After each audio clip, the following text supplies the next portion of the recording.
Welcome back, my BMX nerd friends. In this week's episode of Kanode Knows, brought to you by Dig BMX, we have Dakota Roche. He's a young, up-and-coming 17-year-old kid, and I think he's got a lot of potential, and he might carry a brand or two in the future.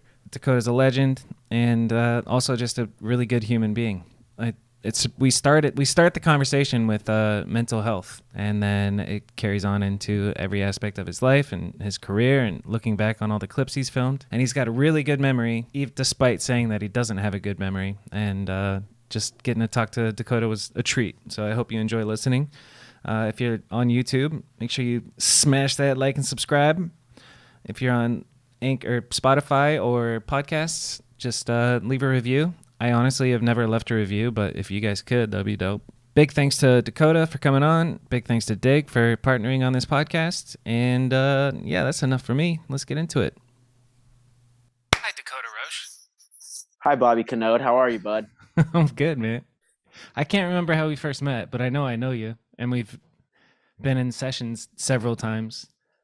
Do you remember by any chance? Like, all right, so first of all, I just listened to your No Jumper interview, and that was 9 months ago, but you were talking about, like, you've never been a partier or a drinker. You've always gone to bed early, and, like, you like feeling good in the morning. So I would imagine your memory is a little bit better than mine, because I went down a different path. So I always try and ask, like, how did we meet, dude?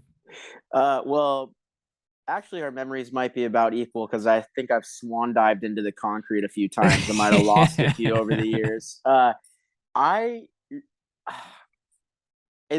I remember the first time I rode with you was probably maybe like 12 years ago. Yeah, like 2010.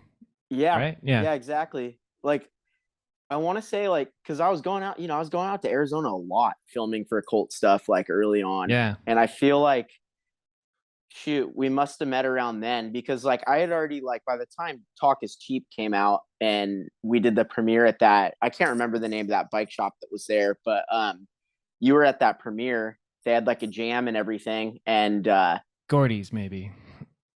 Gordy's, or wasn't there another one? Yeah, there's a I don't couple of know. them. Oh, I think I know. There was one on the east side of town that I can't. Serenity.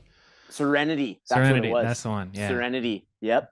So by the time that was going down, I had already, like, met you and rode with you a few times. So it Yeah. must have been within the couple years before that. So It's funny, man, yeah. because, like, I know that I know you, and I talk to Vish regularly, and then he's always like, "Dude, you should get Dakota on." I'm like, "Dude, I'm nervous to have Dakota on." No, when you hit me up, I was like, Bobby, come on, bro. Like, come on.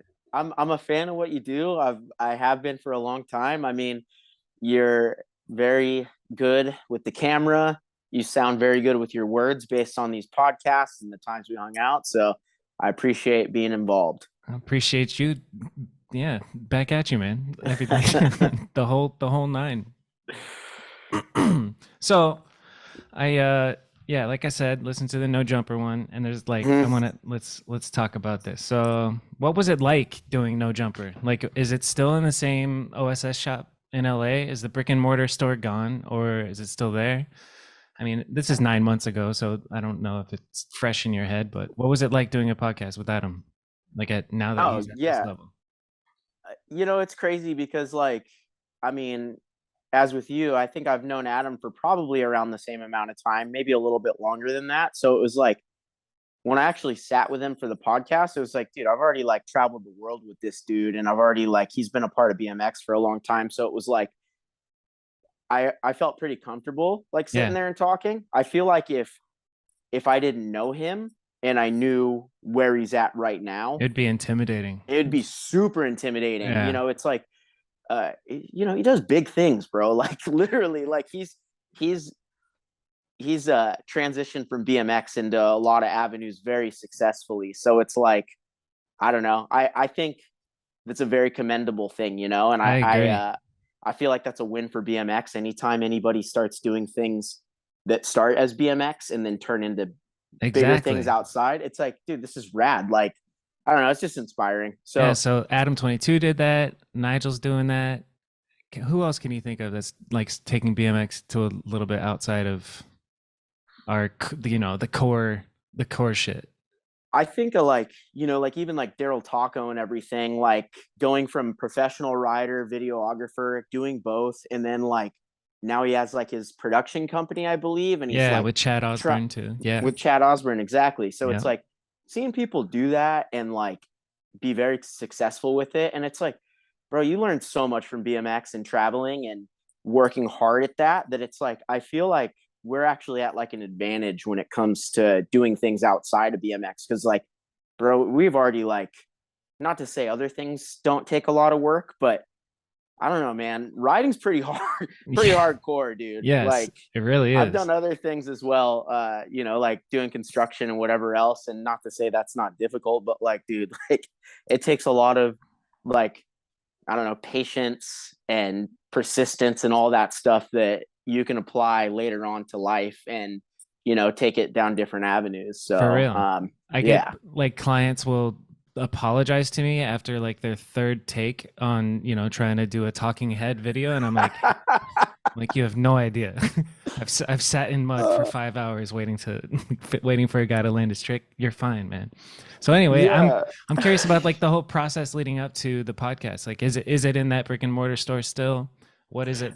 Everything around that podcast. The podcast was great. You guys flowed naturally. It was awesome to listen to. But yeah, Thanks. like Thanks, dude. tell me the story of what it's like to around that. You know what I'm saying? So yeah, for sure. I remember the day really well actually. But so it wasn't at the OG store.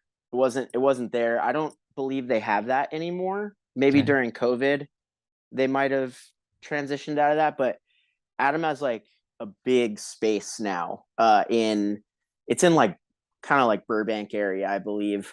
So it's like it's not in actual like LA. Right. Um but so leading up to it, it was like I was with Corey Martinez and Began, and we were riding a skate park like a couple miles away from it. So it actually was pretty cool because like instead of like driving up there and like being by myself and being nervous and like thinking about like what kind of discussions we're gonna have, it was like went from like sessioning with like some of my good friends and having a good sesh, literally like straight into a podcast. So it was like I was all fired up. I was like, dude, I'm having a good day, like, so That's what's up.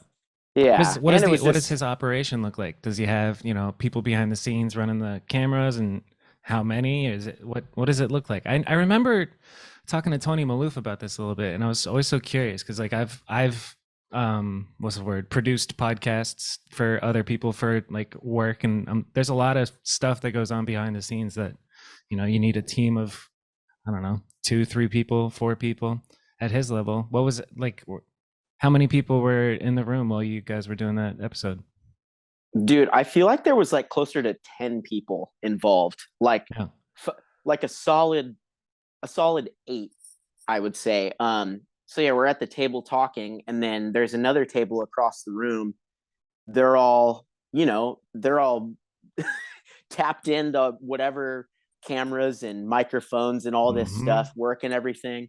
And then there was like a couch, and Began and Martinez were in there hanging out while I was doing it, which also made it a little bit more comfortable. It was Yeah, like, for real. because obviously I know Adam, but then there's like 10 people in there that are doing their thing for the podcast. And I'm just like, it made it less awkward having like some homies in there, Yeah, it's good to have the So, vibes. Yeah. but it like to also answer your question, it felt very official. It was like you walk in and it's like, all right, Adam will be in soon. Like, like he has like his I don't know if it's like, I don't know what you call it, like a assistant. There you go. Like Okay. assistant was there, and like, it just was like, whoa, dude. Like again, it's like it's inspiring because it's like I I've done things with him outside of what he's doing now, and to see him here and doing it, what it's evolved into is just it's really cool. Yeah, I So agree. I'm so yeah. proud, like I'm oddly proud of him. He's older than me, and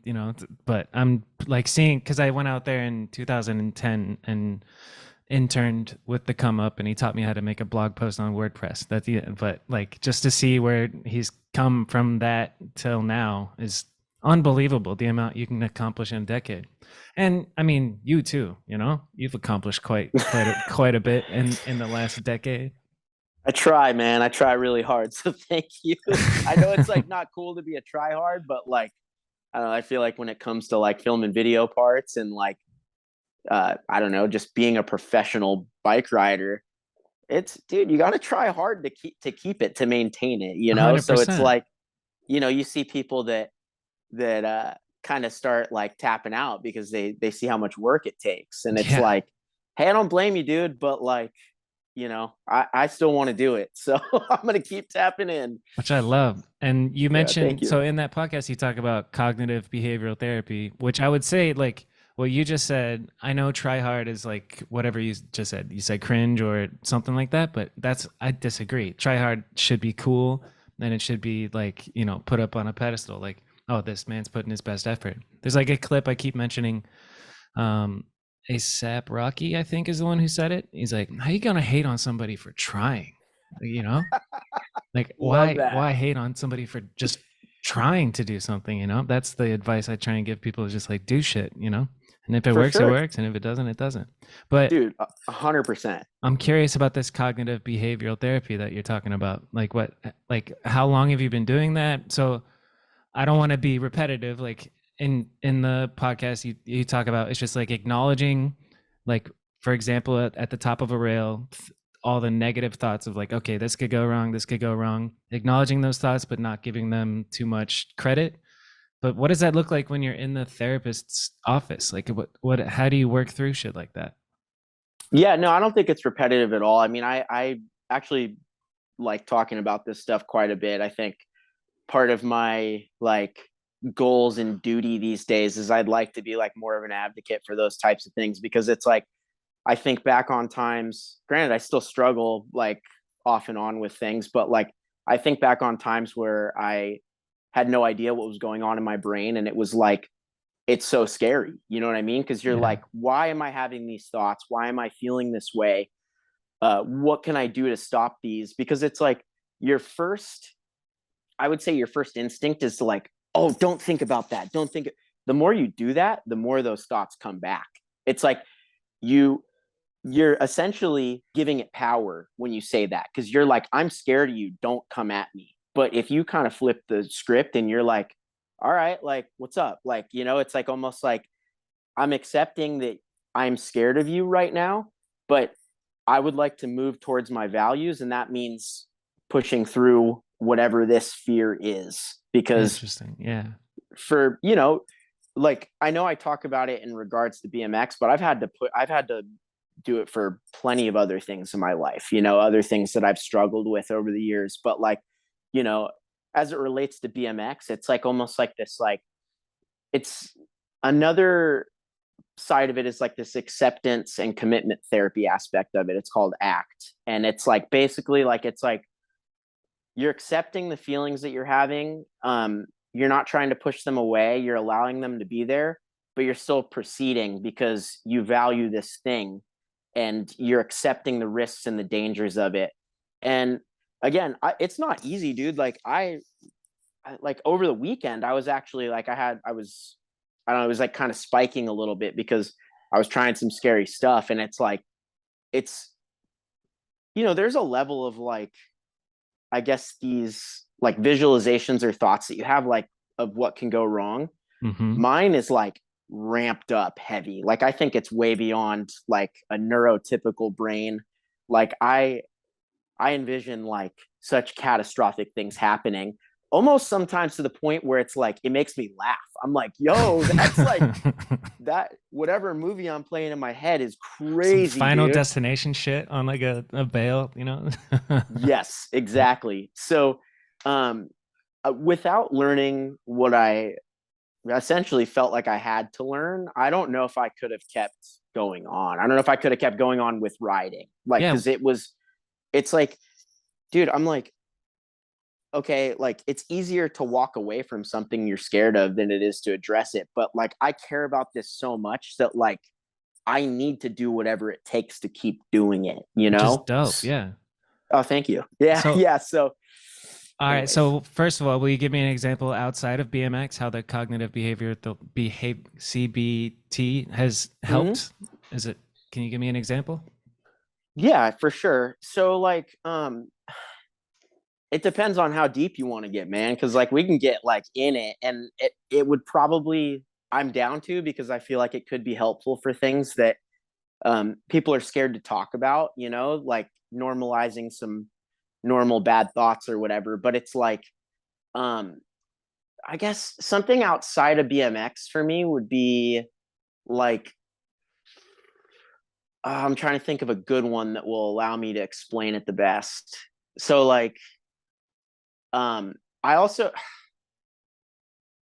the last one outside of BMX that really got me was like this. Again, my brain feels like it's on such a high speed sometimes that like I started like getting really stuck at the idea like, what if I become what if I become schizophrenic or I have psychosis or something like that? And I started like, that thought popped into my head like maybe like 4 or 5 years ago when I was in like a particularly difficult time. And I was like, I had the thought, I was like, oh my God, like, dude, what if I'm going crazy right now? What if I start like hearing voices or seeing things that aren't there? And dude, the thought That's scary. ab- Yeah. absolutely terrified me. And I literally like for a solid over a year, I couldn't stop thinking about it. Like you watch my video parts of stuff that I was doing, and I had to I had to work through deciding if I was crazy or not while I was filming. So like I guess I'm only saying this to encourage people. Like you can push through some pretty heavy stuff that you have going on in your head. So Yeah. um I had to do for that particular instance, like first of all, it's really common. I have OCD, like obsessive compulsive disorder. So it's like um mentally I get stuck on things and I obsess over them for extended periods of time, some hours a day sometimes, like, and it's not fun. It really isn't. And I really feel for anybody that's struggling, especially people in struggle in silence. Like I've had it since I was 3 and I didn't get diagnosed till I was like 30. Like Wow. Yeah. literally, maybe even a little bit older than that. I knew something was up, but I was like, I don't know, I don't have words for this. And then it's like, you know, again, that's why I'm putting myself in this position, trying to be a little bit more vulnerable and like explain it to people. It's like if you get stuck on thoughts and you feel like they have like that much control over you, it's probably time to tap in and you Talk to a know therapist. talk to a therapist. Exactly. Yeah, but so the back to what I was trying to say with the I guess the Panic of fear. schizophrenia. Yeah. Yeah, the fear of that is like, it's so, for people that have OCD or tend to be I guess tend to have like health related anxieties, it's actually really common. um so Health related what. anxieties. You mean Mhm. just being anxious about like your overall health or Yeah, okay. exactly. Like people that are like, oh, like I would say people that got really like into like, people were really scared of COVID for a while, but even before that, it was like some people are like, what if I have cancer? And they can't get that thought out of their mind. Or Yeah. what if, you know, what if I get sick and I'm unable to like take care of my family or go to work or whatever, things like that. Or Yeah. like, I'd say cancer is a big one. People get that, like, Right. Because people it, get that. because like rationally you think, okay, it can happen. And then you start thinking, well, like, what if it happens to me? And then you get locked in on that thought and it kind of consumes you. And then that fear is going to drive your day and like how you interact with people is everything in your life changes based on your thoughts, which is pretty wild to think about. So then It's so crazy. Yes. what does a therapist say to you? Like in practice, I'm so curious because I've been to a therapist once, but Hmm. after this, I'm gonna hop on and go hit up BetterHelp.com or some shit. And just kidding, but I'm strongly considering it. What does it look like in practice? Is it just a conversation, or you like with the CBT in particular? I mean, are you doing exercises of writing stuff down? What is it? What does a session look like? Yeah, it's kind of all those things, to be honest. So I prefer a little bit of both, like talk therapy as well as like behavioral stuff. So it's like it's good to talk about some of the things that are concerning. Um, the other side of it is like it's just like any other muscle. You have to work it, dude, like every single day. It's like repetition, repetition, repetition. So it's like the sooner you're like, for instance, like I guess like for me, it's like, okay, first goal one, notice when you're having the thought. Goal two, detach from the thought. Um, don't don't um don't allow yourself to give so much meaning to it. Yeah, you don't have to identify with that thought. That Exactly, doesn't. exactly. Yeah, And then from there, it's like the more distance you put between yourself and the thought, not through distraction. Don't distract yourself because that's only going to make it worse. It's more so like I'm acknowledging you're there. I'm refocusing my attention on things that I care about, things that I value, and I'm going to work towards those things. And you know what? Like, if that happens, that happens. I have to be accepting of it because the more you accept, it's essentially accepting uncertainty is what you're having to do. You're like, yes, because what happens is people get these ideas in their head and they're constantly seeking reassurance. They're asking, oh, like, if I went to a therapist, like a I can't say bad therapist, but somebody who wasn't versed in OCD and cognitive behavioral therapy, they would be giving me reassurance. They're like, oh no, you're not going crazy. You like this is why you're not going crazy. And reassurance only works for a little bit when you like I might feel good for 5 or 10 minutes, but then my brain's going to take back over and I'm going to right. be scared again because that's what happens when you're obsessive or you have anxiety. Anxiety doesn't listen to rationality. So it's Yeah, like it doesn't listen to the voice of reason. It's like right.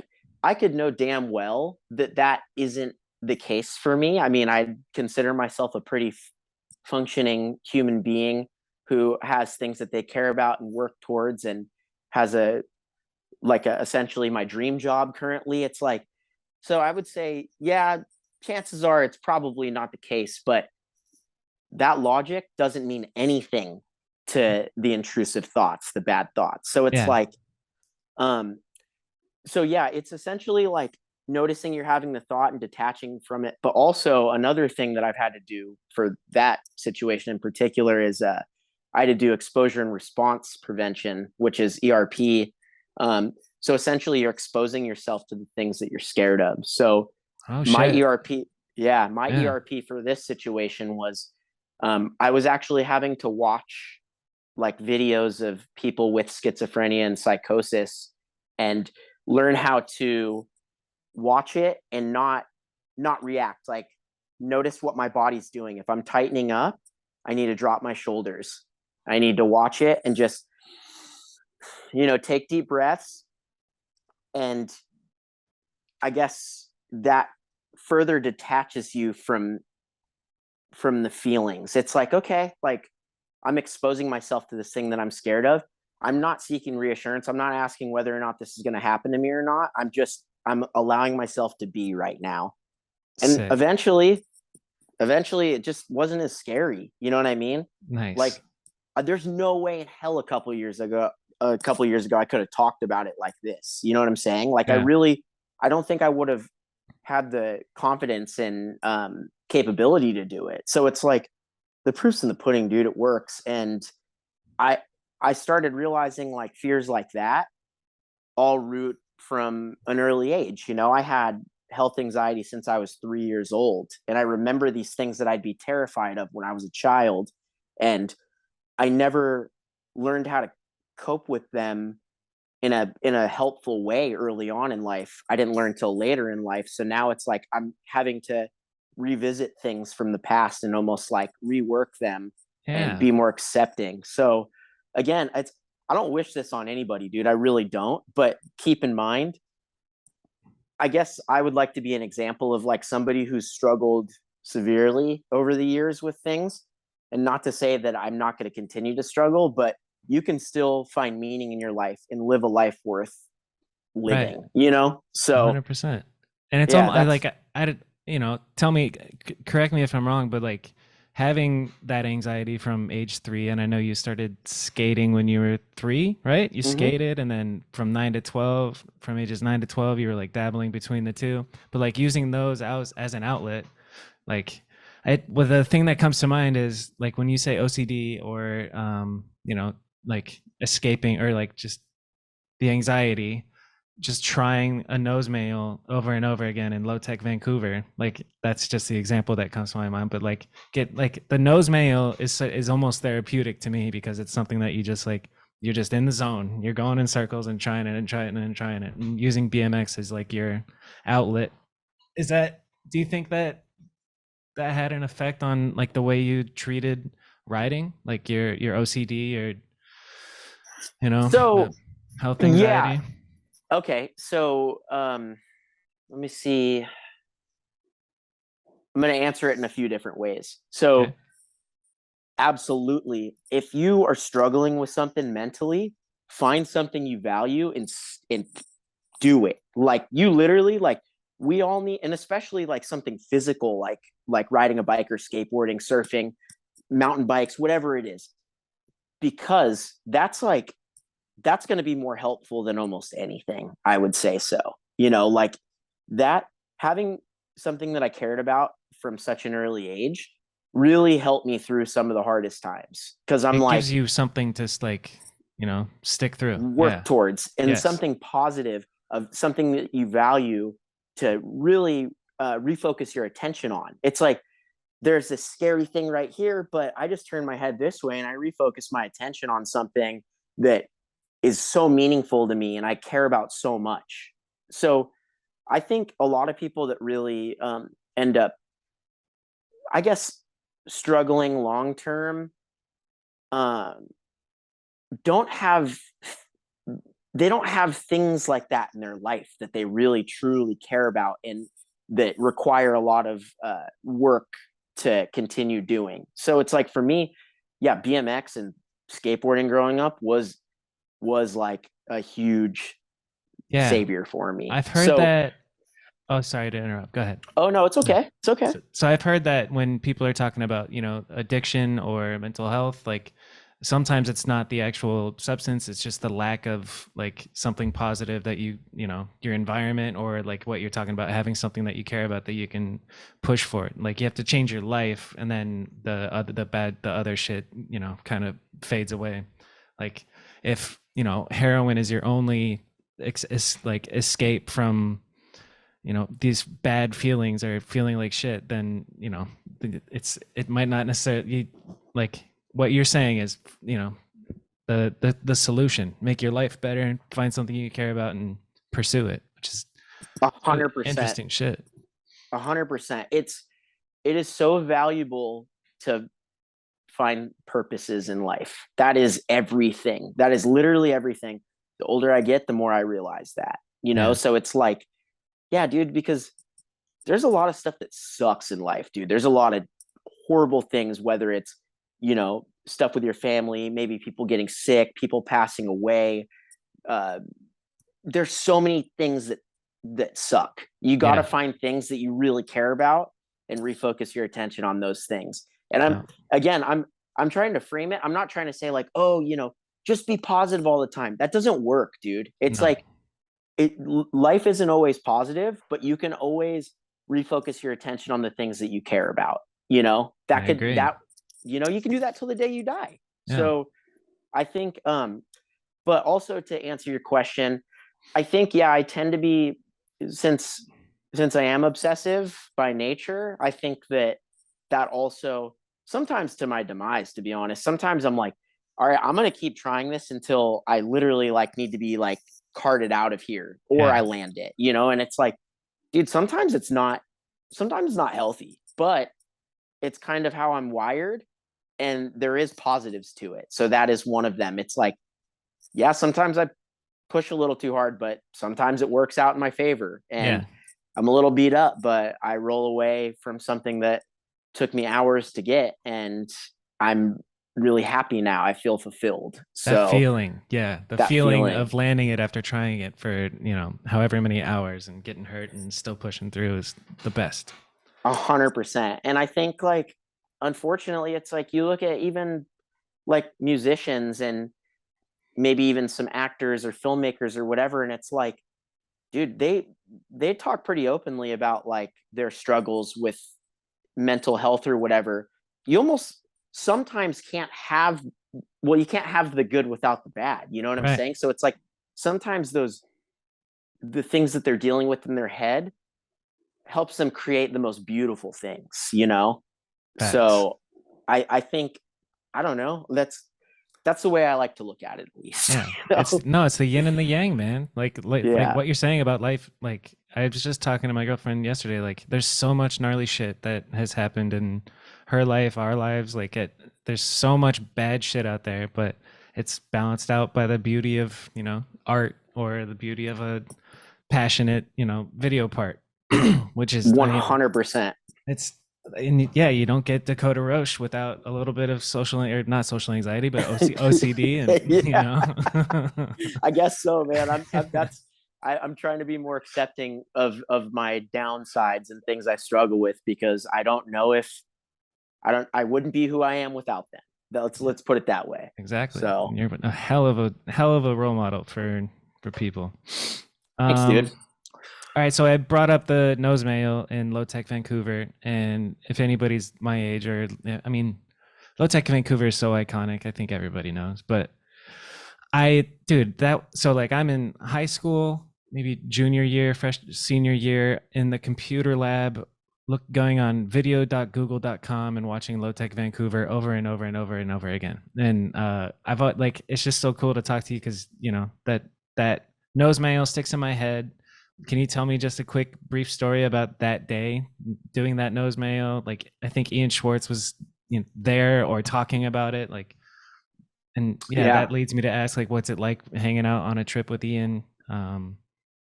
Yeah. Yeah. Dude, so I was so freaking nervous for that trip, bro. Like literally, like I mean, I had like met like D Hart and Hawk like a few times, but there was so many, including them, so many heavy hitters on the trip that like I was like, there's no way I fit in with these people. Like I didn't believe that I can. I'd filled with self doubt leading up to that trip. I was like, this is insane. Like, but I'm gonna try. You know what I mean? And yeah, so I guess the nose manual in particular, finding something that like I was like, hey, like I actually wasn't even sure if I could do it, because I had never done a nose manual that long before, even though I'd been like at that time people weren't able to just like lock in and They just were drive it not. as long as they No. want. Yeah. Yeah. So I think that's the other thing is like at that time I hadn't seen a whole lot of like proof that you can go super far. I know Right. there was people pushing it. Like I'd say for me, like, like Stephen Hamilton, huge, Oh like yeah. hugely influential in wanting to learn that. Bob Sherbo, Fish, remember, Yep. do you know any? Yeah. Yeah. So Fish And then was like, there was one in Voices too. Home was it Joe Cox or oh, Dan Cox? There was one. yes, They were doing early nose mails too, and I was like, yeah, dude, yeah, like that one he did was like at the time was probably the longest one I'd seen. yeah. I Yeah. can see it in my head right now. His head's bobbing like a chicken. Yeah, yeah, exactly. Yeah. Yeah. So I, to be honest, like when I would do nose manuals, I didn't figure out any sort of strategy at that point. I was just like, I'm gonna jump in and hope for the best, you know? So it's like, I think even that one, I don't really pump that much. I still don't. No. I'm Yeah. still like, bro, I have a hard time with that trick still to this day. I'm like, I can do them, but I still can't drive it long. You know, Mm-hmm. it's like I kind of fudge it. I'm like, oh, I'll do it out of a rail instead that has a 10-foot manual pad out of it. So Yeah, and just people don't like know that hit the I, balance point for a second, and then we're yes, good. yeah, lock it in. Yeah. So I think even that one, it was just like, I just kept diving into it and I started getting close and I was like, okay, like, I think it's possible. The one I landed, I still like, when I rode away, I still didn't realize that I did it at that point. I was like, oh, I didn't tag or anything. I pulled it. This is crazy. And it was like, I I guess I felt like felt really accomplished because I was on this trip with all these dudes doing the gnarliest stuff, and like some of the steeziest dudes, and I like that still wasn't enough to make me believe in myself to be on that trip. Like I was good enough, but I was like, all right, at least I got something. You know what I mean? I'm like, Yeah. I had something for this trip, thank God. So yeah, but no, that like I owe a lot to Rich and him getting me on that trip. And Via AOL Instant Messenger. No? Correct. Dude, correct. that's so crazy. Yeah, his dude, and his screen name was like Camofornia or something. So it was like, it didn't even say like Rich Hirsch. So I was like, this dude's like messing with me, bro. Who is this guy? Yeah. You know? So yeah, no, it was that was a very special time, and I really appreciate those memories. Yeah. The soundtrack is in my head right now. While you're talking, I'm hearing no plane. Well, you know, a place where no ships go. Are they still around? What's that who sings that? I don't know. We know a place where no cars go. No planes go. Arcade Fire. Yeah, Arcade Fire. Yeah. Yep. That Arcade Fire. Man. Rich Hirsch, dude. I assume he edited that one, right? He did, yeah. Yeah. His taste, like Mosh So Freestyle, Lotek Vancouver, the Lotek mixtape, like there's something special about that dude's brain. Do you know 100%. Have you talked to him lately? Do you know what he's been up to? I haven't. No, I haven't talked to him in a while. I was seeing him around Long Beach for a little bit there, like a few years back, like when he lived there. I'm not sure if he even lives there anymore though. So yeah, I haven't heard much from him. He's a man of mystery. Like when I was out there, I was staying at the house that Adam and Rich also lived in, and there were other people living there too. But Rich was just a mysterious, quiet, kept to himself in his room type dude. Mm-hmm. You never know. Yeah, yeah, exactly. And then I also learned that you had never put together like a web video or anything until Ride Insight, which is pretty fucking nuts. How did that come up? Like how'd you get invited to have a section in Insight? Dude, like yeah, of course. I feel like my memories from that era of life are even more like vivid and vibrant than these days.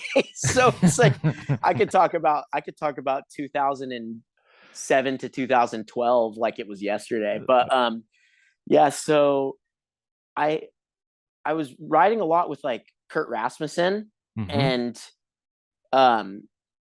he was filming for Navaz's video Left Right. And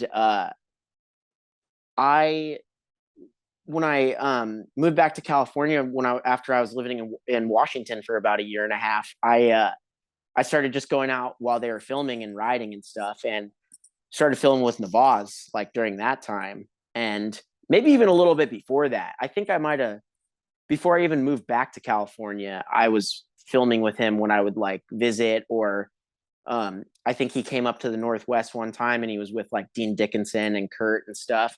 So OG days. Days. Did you geek out when you first met Navaz, or did you like not know who he was? Or oh yeah, I geeked out for sure. I was a huge fan of Standpoint and stuff. Like it was like, you know, probably from like around 2002, 2003, I started hearing about him and his video work, and yeah, it was pretty crazy like getting involved. I was pretty mind blown at that time, and maybe about 2005, 2006 when I met him and started filming with him, it was pretty special. Yeah. I love those feelings of just like the first time you meet, you know, your BMX, like, I don't know, like for me, it was Drew Hasselton. Like I watched videos of him, and then I wound up at Beardsley Banks, and Drew's on the other side of and I'm just tripping the fuck out. It's my 16th birthday actually. And then when I talked to my friend Jimmy, I was like, is that Drew Hasselton? And he was like, yeah, dude. And then like broke the ice and talked shit. And Drew's like pretty dry humor. And so Jimmy told me, say, hey, Drew, you suck. And I'm young, and I'm just like, okay. And I said, hey, Drew, you suck. And then Drew's like, we did. It's not funny, not cool, and blew it. But I got to meet Drew Hasselton. So I just being young, and you know, that's one of my favorite things to like hear from people is like, who was your first like geeking out? So we'll get back to Insight. Who was your first pro pro rider or BMX dude that you geeked out on meeting?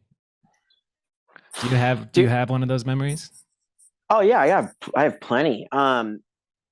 They date back pretty far though, because like I grew up in Huntington Beach, so I was around like I grew up riding dirt jumps, like sheep hills, and I would see like Brian Foster, Corey Nastasio, Damn. Robbie Miranda, like tapping into like and then like I'd say probably Sean Butler was the first dude that like really I was Ooh. like, dude, that's Butler. This is insane. Like, and he was so freaking cool early on. Like, he gave me a pair of like ODI grips and was like always like, I don't know, super down and super cool. So, I would say from a young age that was my first geek out, and then How old later were on in you? Like life, ballpark 13, 12, 10? no, yeah, Younger? like 11 or No 12. shit. Yeah, Okay, cool. yeah, Yeah. yeah. And correct, Sean Butler is the one who did like a 180 and shot a gun in the air at the same time, no? No, that's Jason Levy. Oh, I'm tripping. Okay.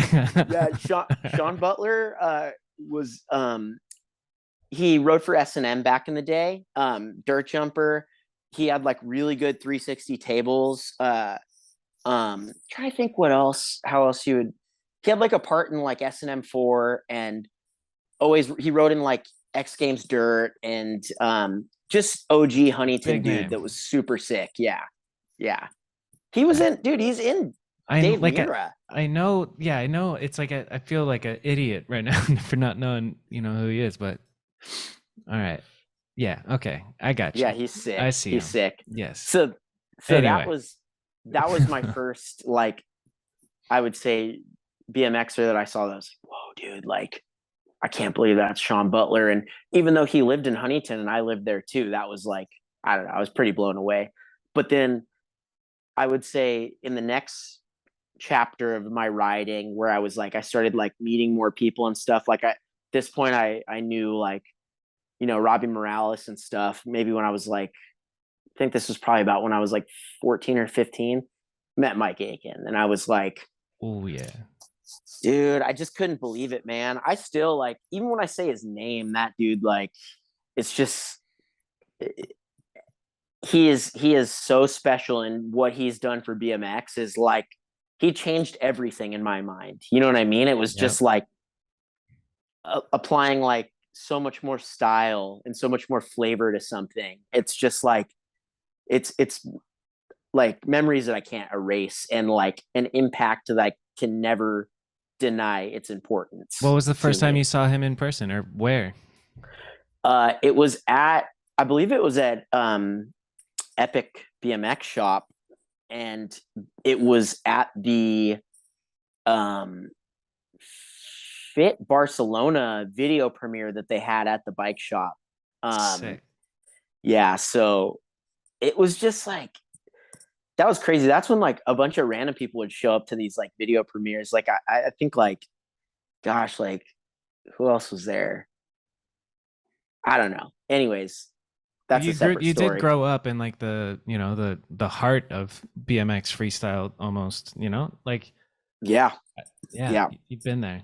Okay. yeah. No, I'm so thankful for it too. I think back on it, I'm like, dude, I wouldn't trade where I grew up when I did for anything at all. Like it was just like such a cool era and cool place to be. Yeah. So yeah, All right, one more tangent before we get back to Riot Insight is cool. what was like what family? Like did you grow up with both your parents and all that, or you got siblings? Like what's your like what was your upbringing like in Huntington Beach? Yeah. So yeah, both parents grew up in an apartment, lived there for 17 years. I have two older siblings, brother and a sister. My brother is probably like one of my biggest influences in life. Even to this day, I just he's like he's just such a solid dude. I'm so thankful that I have him. He's who got me into skateboarding at 3 years old. That's awesome. How much older is Yeah, he than you? dude, he's 13 years older than me. Oh, So so his 16-year-old getting his three-year-old ex- brother on a skateboard. That's so sick. Oh, that's so exactly. sick, dude. Yeah, and like he was always like building ramps and skating this like we had like like a sidewalk bump with a fire hydrant in front of our place, and he'd always like they'd ollie over it, and like, dude, this was like he grew up skating with like some of the most like iconic skateboarders, like Ed Templeton, Mark Gonzalez. So it's like, I don't know how much you know about skateboarding, but like I know that, the name Mark yeah, Gonzalez. Yeah. there you go. So it's like these are like very iconic people. So my brother grew up in that era of time and skated with those people. So they'd always be around our house, and I'm just like this, Just a little literally kid like you don't even know. like Yeah. yeah, a toddler.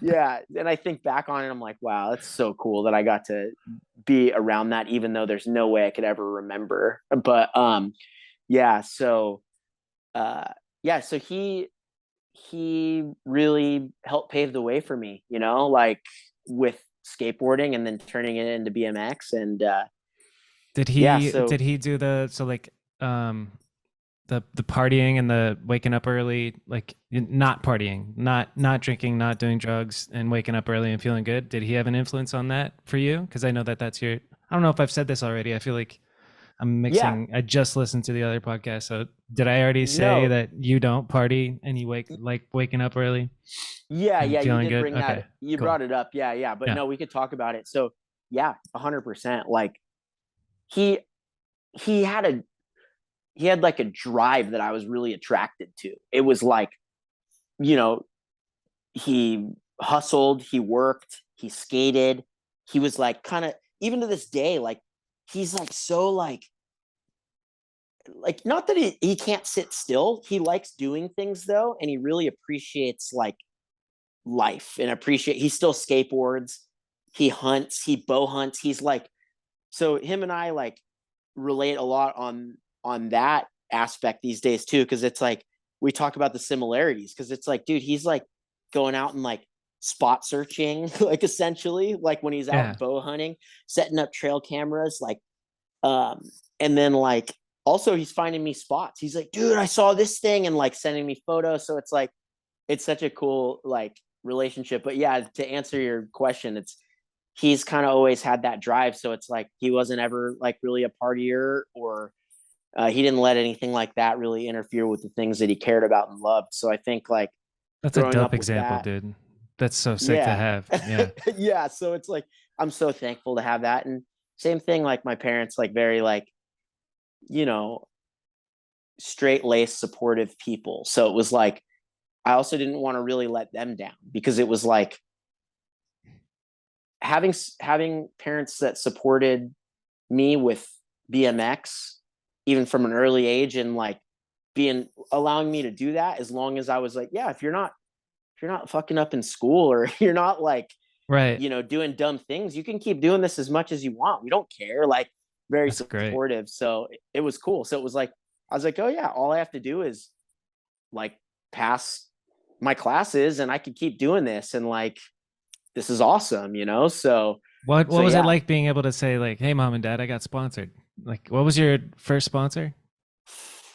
Well, Lotek? Robbie No. hooked me up with Fit stuff before that, but like my first, yeah, I was on Fit Flow. I'd say it was like my first Okay. official sponsor, and that was in 2005, I believe. I was still in high school. Yeah. And were you giddy with excitement? Oh yeah, are you kidding me, dude? Like, Yeah. yeah, and then that, and then the low tech thing stacked on top of that, and I was like, oh my, like, yo, I like have sponsors, and like it was like crazy, dude. I was tripping, like, because like, yeah, I work, I'm not trying to demean my work or anything like that. I really, but I really enjoyed it. But like, it wasn't something that like I, it wasn't something that I like expected, or I didn't think it was going to be like, I didn't take it for granted. You know what I mean? I was like very thankful, and I still am. And again, I'm not trying to like put down my hard work to get to this place, but it wasn't like for instance, dude, when I was in high school, when I was a senior, I fully had plans of like I was going to go to film school like after, or like at least go to community college and take some classes to get to a point where I could learn more about video work, because I really enjoyed that. But being a pro bike rider, even even when I was like 18, it didn't really seem achievable. You know what I mean? It didn't Yeah. seem like I loved it, and I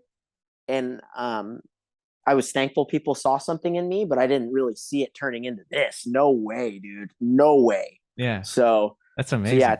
it's still mind blowing, dude. what what made you get interested in filmmaking and wanting to go to school for that? Because that's like first, you are, I think, one of the best filmers who nobody thinks of as a filmer. Like you, you trained Vish on how to be a better filmer, and I think you know exactly what you're doing behind the lens of a camera, whether it's HD or on a VX. Yeah, you're a sleeper, one of the best filmers in the game, which is crazy. Thank you. Thank Yeah, you. I don't know, man. I think like just I would say in around 2003, 2004, me and my friends, including Kurt Rasmussen and a bunch of other locals, started like filming like a local video in Orange County, you know? So it was like I was learning cameras at that time, and I was getting the same feeling as I filming as I was riding. It was like, yo, like yeah, I feel this passion about it. You know what I mean? So it was like, this is really cool. And then that feeling of like someone doing a trick and you filming it well is like, dude, this is awesome. Like it's like such a team effort, yep. and it's special, you know? It's super So bonding, dude. Like if you get a good bonding. clip and you filmed well, like you'll never forget that moment for the rest of your life. It's amazing. Yeah. Yeah. Yeah. So I was getting that feeling. And then like, um, I think what also elevated it was, so like we didn't talk about this too much, but grew up in Huntington Beach until I was 17, lived in the same place, and then my parents kind of had a change of heart and didn't want to live in California anymore, so they moved to Washington when I was 17, and I had to go with them because I was still in high school.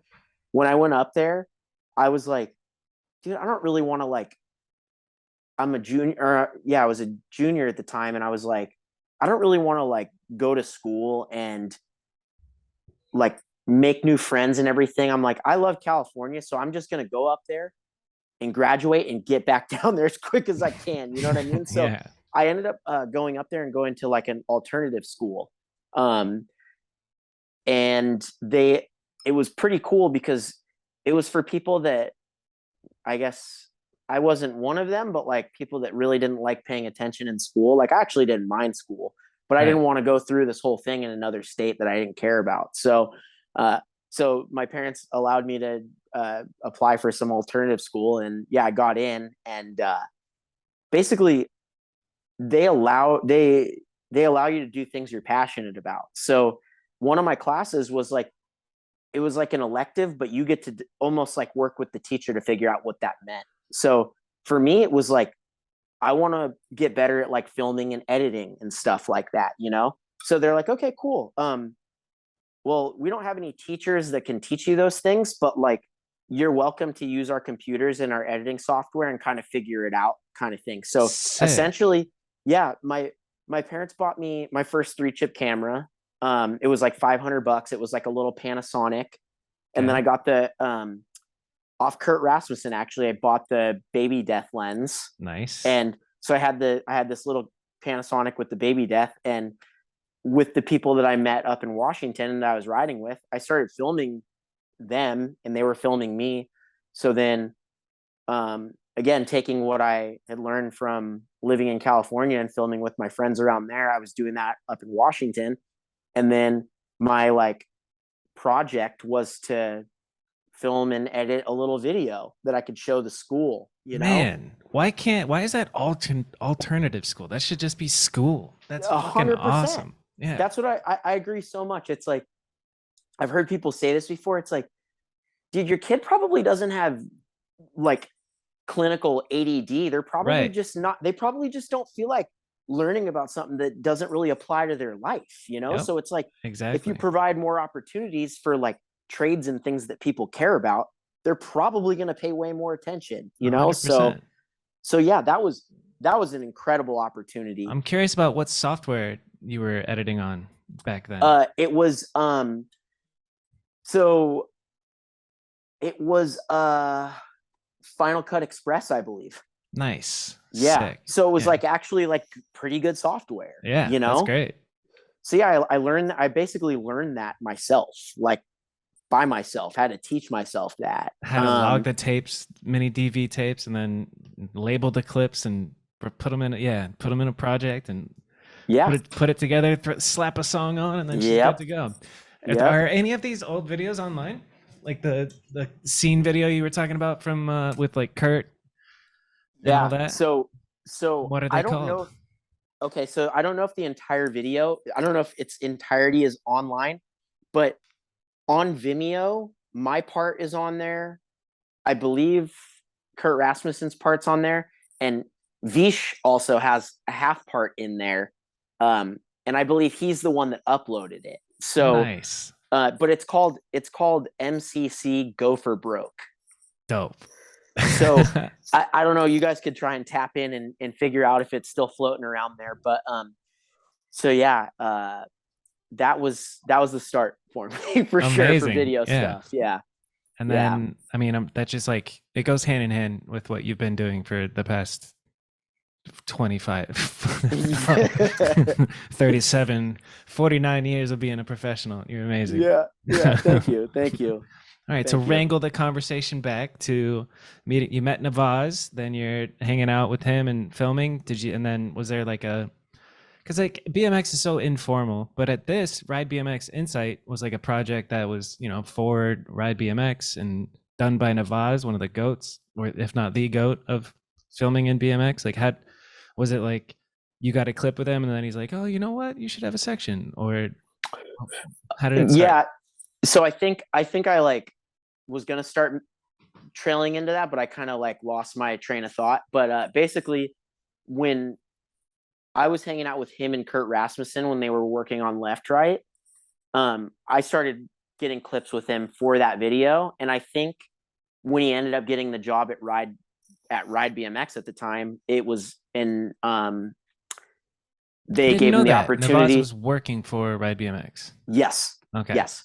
So he got the job, and that was essentially the job, was to make that video, What so a sick ass job, dude. Yeah, exactly. So like he had like a list of people he wanted to be involved with the video or have parts in the video. And he had brought it up to me because he was like, hey, like, we've filmed some stuff for Left Right or whatever. Like, it'd be sick if you wanted to film a part for this.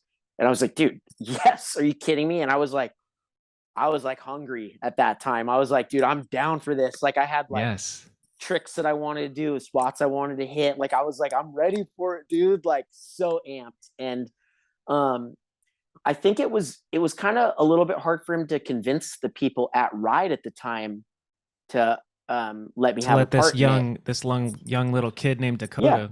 Yeah. And rightfully so, dude. I didn't have credentials. I was just I don't know. I guess I was like new to the scene at that point, and it's like I think maybe they wanted more established people, which I freaking totally understand. Right. Yeah. So it's like it's a risk. Like, oh dang. Yeah, but yeah, they were down, and I started filming a part. So you knocked it out of the park, dude. Thank you. When I heard that was your first like full part, I was like, get the fuck out of here. It's like veteran spot use and trick. Everything is beautiful. Thank you.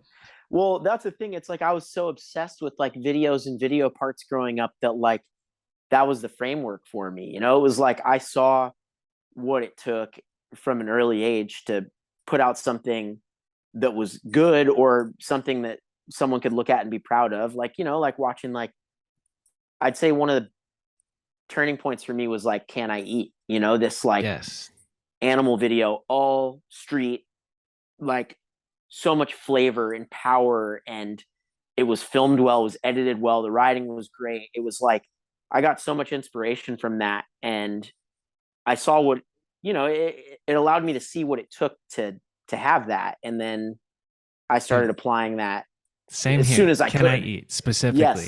Like changed my life. I was like, oh my God, this is what I want to do. It's so sick. Yes, I agree. Yeah. So what happens after your Insight part? I mean, that makes a big splash, I imagine. Then what's the next? Like, dude, you've done so much. We can go over your whole discography, but like I am curious about like the next steps after Ride BMX Insight. What happened after that? for you? Yeah. So during the filming of Insight is when I like turned pro. So I was like am for the first, let's see, started filming probably like the very end of 2000. Gosh, it came out in 2008. So the very end of 2006 is when I started filming for it. Fresh out of high school, freshly moved back to California. And then, yeah, in 2000, so yeah, middle of 2007 is when I turned pro. So like I'd been filming for like about 6 months for it. And then I got the bump on Fit, turned pro on Fit. And then Why do you think you got the bump? Like, because you know what I mean? Like, it's yeah, a lot of people can just be stuck on AM forever and never get the bump. Like, and how did that happen for you? Was there a catalyst? no, I think Robbie had brought it up to me like during, I would say like at least like 6 months or a year before it happened. He's like, hey, like, like we like what you're doing, like keep working at it, like you probably get the bump kind of thing, like gave me the opportunity. Robbie gave me the opportunity and told you it was possible, it like was possible. A little carrot so, on a stick. Yeah. And that's all I needed, because like I had footage in Fit Life as well, which came out before that. So it was like I had already been like working towards things, but not to that level. You know what I mean? I was just like, I'm doing my thing, and I hope, like, I don't know. I don't even know what I thought. I was just like, I'm just doing my thing. I wasn't even thinking past that. Yeah. So OCD on just BMX, Yeah. So yeah. So I got the bump because I think Robbie maybe had like, he'd been out on sessions and like seen that I was working on this part, and it, like, I guess to them it made sense, and I'm super grateful for it. But then like it was crazy how right after that a lot of things started happening. It was like then I got on Primo, and then I went on this Primo trip to Toronto, and I was on AM for Primo, and then I was on that trip, I got bumped up to pro on Lotek. And then when I got home from that trip, I turned pro on Primo. So within like 3 months, I turned pro. Yep, pro on 3 companies. And I was like, yo, what is happening? Like, I was like, and it's like, it's not like all of a sudden money was getting thrown at, like a lot of money, but some money was getting thrown at me. It was like whatever, a couple $100. And I was like, dude, I'm making money riding a bike. This is like, I was so mind blown, dude. And I was like, it was also like kind of a difficult time though, because that was also around the time that a lot of my friends that I grew up riding with were getting out of BMX. So it's like, things are working out for me. And then all my friends that I really cared about riding with were like, kind of like, I'm gonna go work on cars, dude. Doing other things. And I was like, no, like, so it was like kind of a strange transition period, because it was like so much good, but also some like bad came with it, as with most things in life. So it allowed it. It was cool though, because at least I had that to focus on. I was like, well, like I care about this. I'm traveling. I'm filming video parts. Oh, and then also during that timeline within that 3 months is when Corey Martinez asked me to be on Levi's as well. Wow. So I was on Flow for Levi's. And I was like, dude, like, how is all this happening? Like, it's just like, I remember all this shit too. Like, right, like, I don't know what the phrase is. I remember all this very clearly. Like, I remember. Yeah, that's amazing, man. That's cool to hear. And so then, just that note, just real quick, like getting to the point where your friends who you love riding with all kind of fade out. I think that's something that like anybody above 21 that still rides has that, like, can relate to that. Like, I have my buddies that I grew up riding with that I would like, I'd pay all my life savings just to have another session, like the good old days, like. Yes. Enjoy them while they're happening, because they get, before you even know it, they get taken away from you, and it sucks. It's like you think about it, you're like, I wish I would have known that was the last session with everybody. Like, would have like had a barbecue or something, dude. I don't know, but so then Insight came out, and I had a part in it, and so hold on, let's recap. Okay. You started filming Insight, and then you're Yeah. on Fit Am, and you get a bump to Pro, and then you get on Primo Am, and then you get bumped to Pro, and then you're on Lotek, bump to Pro, and then you Yeah. get on Levi's before Insight's even done filming. Yes. That's fucking amazing. What a couple Yeah. of years. How long was this window of filming for Insight? Like 1 year, a little over a year. That's fucking insane. Okay. Yeah.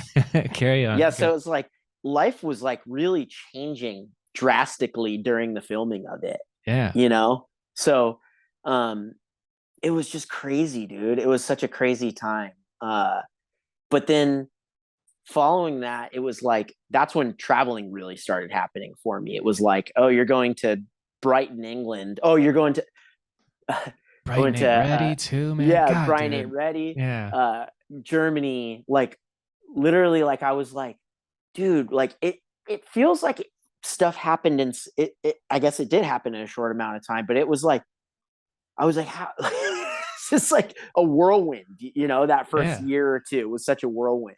So yeah, I don't know, man. Things just happened and I just tried to keep at it. Yeah. I do want to talk about the mindset of keeping at it, but Uh-huh. let's linger on Levi's for a second. Like, do you know the behind the scenes of like why they got out? What like how did it even start? Like, I'm sure Mm, you were inside it, insider info, but it felt like they came in. They were like, let's try marketing in BMX and see if it works. And then a couple of years later, hey, it looks like it's not working. Let's pull out. Is that kind of hmm how it went down? Do you know?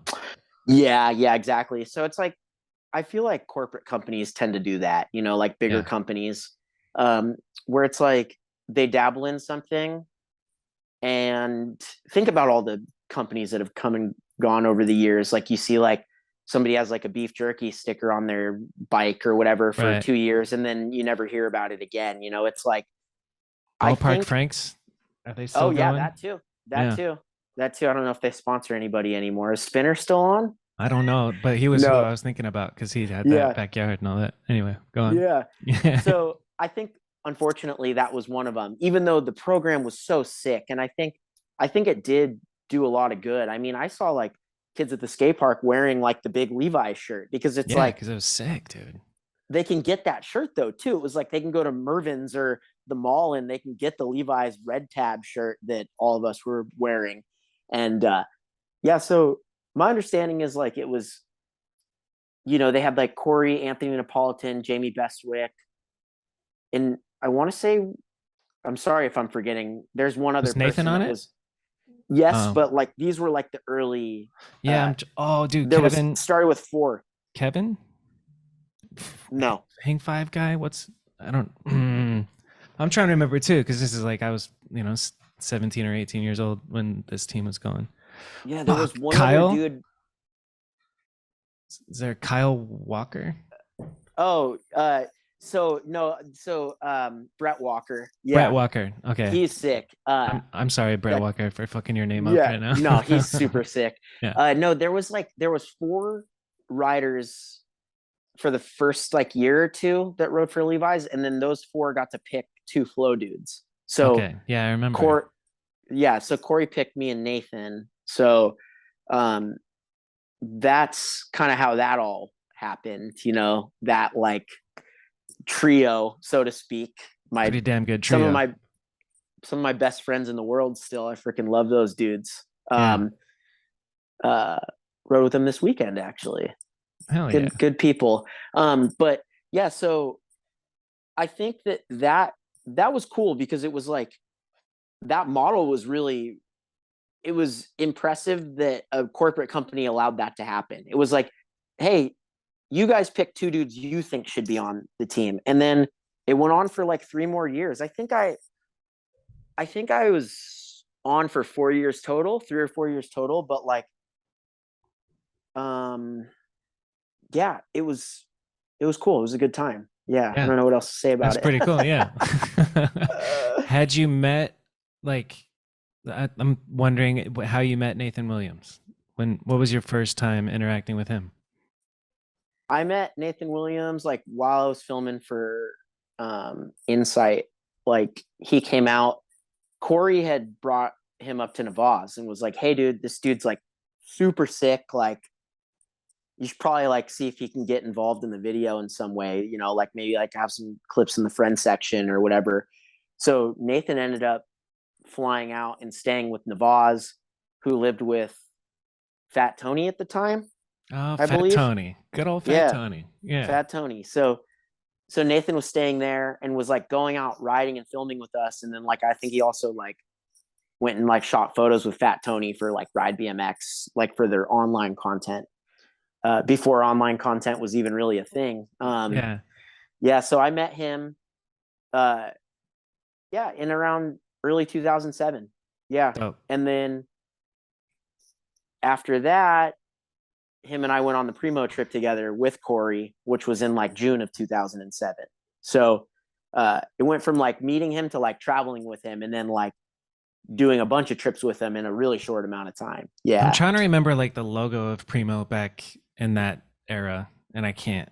Primo has changed a lot. I know. That logo during that time was like kind of this like I couldn't even explain it, man. I don't think they were using that like hexagon with like the Right. like Yeah. The little bird or whatever is what was inside of it? I think it was some sort of like lion or a tiger or something. Yeah. I don't know. Some Whatever it mythical was. creature. Yeah, mythical creature. They weren't using that. It just said Primo. I think they were trying to oh dude, it was like very simple. Just Primo like outlined. Very Okay. simple. Nice. Yeah. But yeah. That's that. That is that. Yeah. Man. All right. So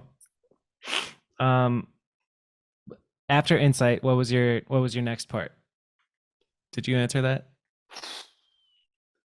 I think Bright and Ain't Ready was the next like part, but then like the next thing that I was like really filming for was the Levi's video as well. Yeah. Where me, Corey, and Nathan had a split part.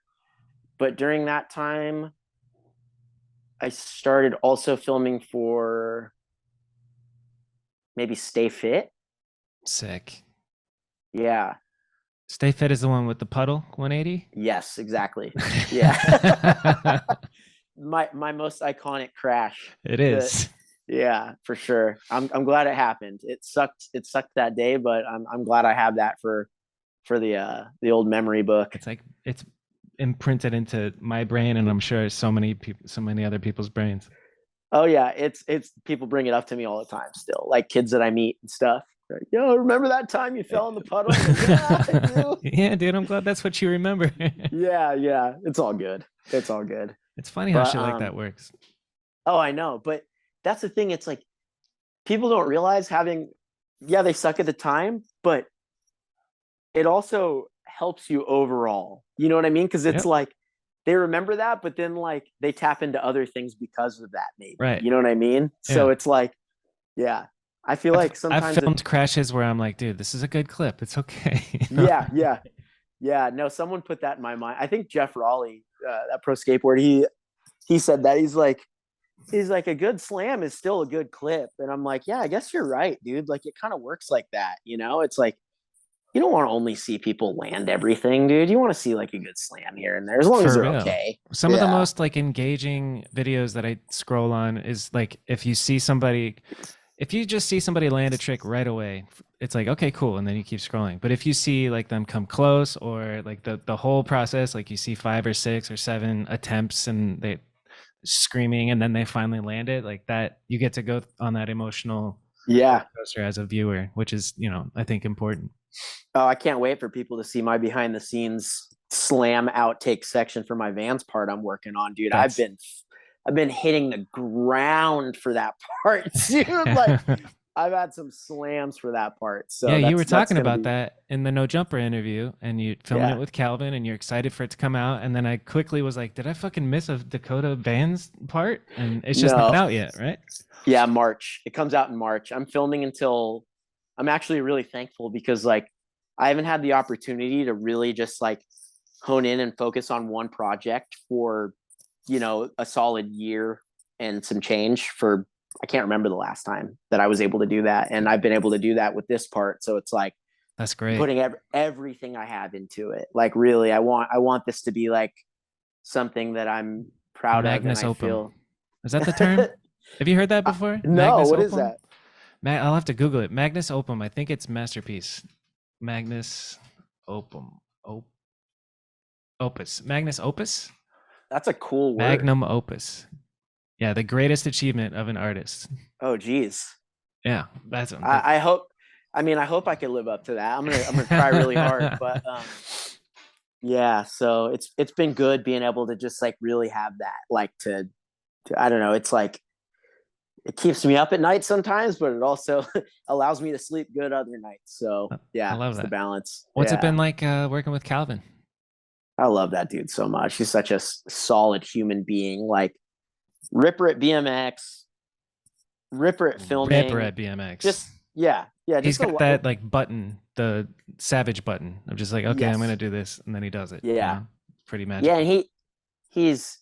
he's a stylish dude as well. So it's like I feel like I don't know.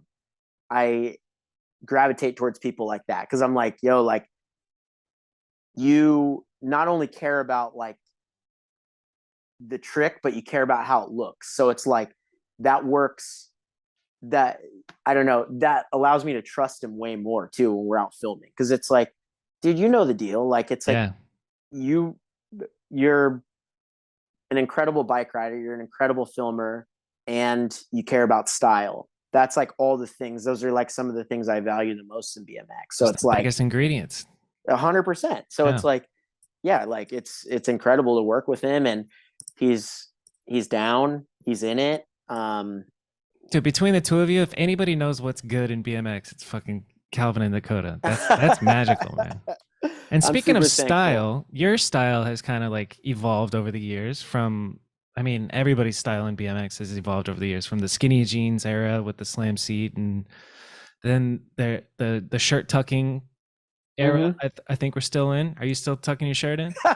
Yeah, yeah, we're My still in that man. era. Yeah, It's a good yeah, era, dude. It's a good yeah. look. I Thank love it. you, thank It's you. like fashion is cyclical. It's interesting to see. What do you think is next fashion wise? Pants are getting real big. I mean, Yeah, they're getting mine's big, huh? yeah, mine still aren't that big. Maybe I might step them up a little bit, but I can't change my style up in the middle of a video. Imagine doing skinny jeans in half the part and then some like parachute pants in the Yeah. other half. No, You mean Vans, right? what's that? You mean Vans video part, right? Yeah, my Vans Yeah. part. Yeah, Yeah. yeah, yep, yep. What did I say? Fit. No, I didn't. I could be mishearing, but I think you said fit. Oh, she's maybe. Yeah, but Or in the anyways, middle of a video part, yeah, period. yeah, in the middle of any part. Yeah. But yeah, so yeah, next for clothing style for me, I don't know. I kind Just of gotta just look to like, the youth. What are the kids wearing? And then it kind of like spreads from there, yes, no? some of the stuff's a little too crazy for me though. But I, Yeah. some people look like, I feel like some people like maybe it might sound kind of crazy, but like it works really well for them. You know what I mean? It's like I appreciate. I don't know. That's why like I hate to like you know bring up skateboarding and use that as like our beacon because I don't want that to be the case. But it's like I also think that skateboarders are pretty on time and on par with like fashion. So it's like you see what they're wearing, and it's like I don't know. I can't deny like skateboarders have influenced my clothing style quite a bit. I Yeah. think, um, but yeah, I don't know. I watched like I don't know a kid I never heard of, and he's like, I'm like, dude, that like not only does this kid rip, but his style is sick. Like at age 16, like his clothing looks good, you know. Yeah. So it's like I think it's important, you know. I think I it's like agree. you got to have like especially these days, dude. It's like you can have all the tricks in the world, but if you look like a wet noodle flopping around, no one's really going to care that much, you Yeah, know? for real. So yeah, yeah. Fuck, I lost my train of thought on the Calvin. So like I was okay. So we were so like we're talking about the ingredients of a good video, and you mentioned in the other interview that like it's not about just the trick; it's about spot use, and that made me want to ask you like, who do you think, Nick? Give me three of your favorite riders for spot use, like not Mm, necessarily, you know what I'm, you already know what I'm asking. Like, absolutely. yeah, Yeah. who are the best spot users? Or give me a couple. Kind of might be hard to just like narrow it down in such a small focus area, but it's like, I don't know. I feel like Ty Morrow does a good job of using spots correctly. I Yep. really appreciate and respect his riding. Um, who else? AK, Alex Yes. Kennedy. Like, just early on, like when I first met him, from the day I met him, I was like, oh, this dude has like so much flavor and has the eye for doing the right thing at the right spot. It's Yeah. so important. It's so, yeah. It seems like Um, he's got a really big brain. Like he's a oh, smart cat.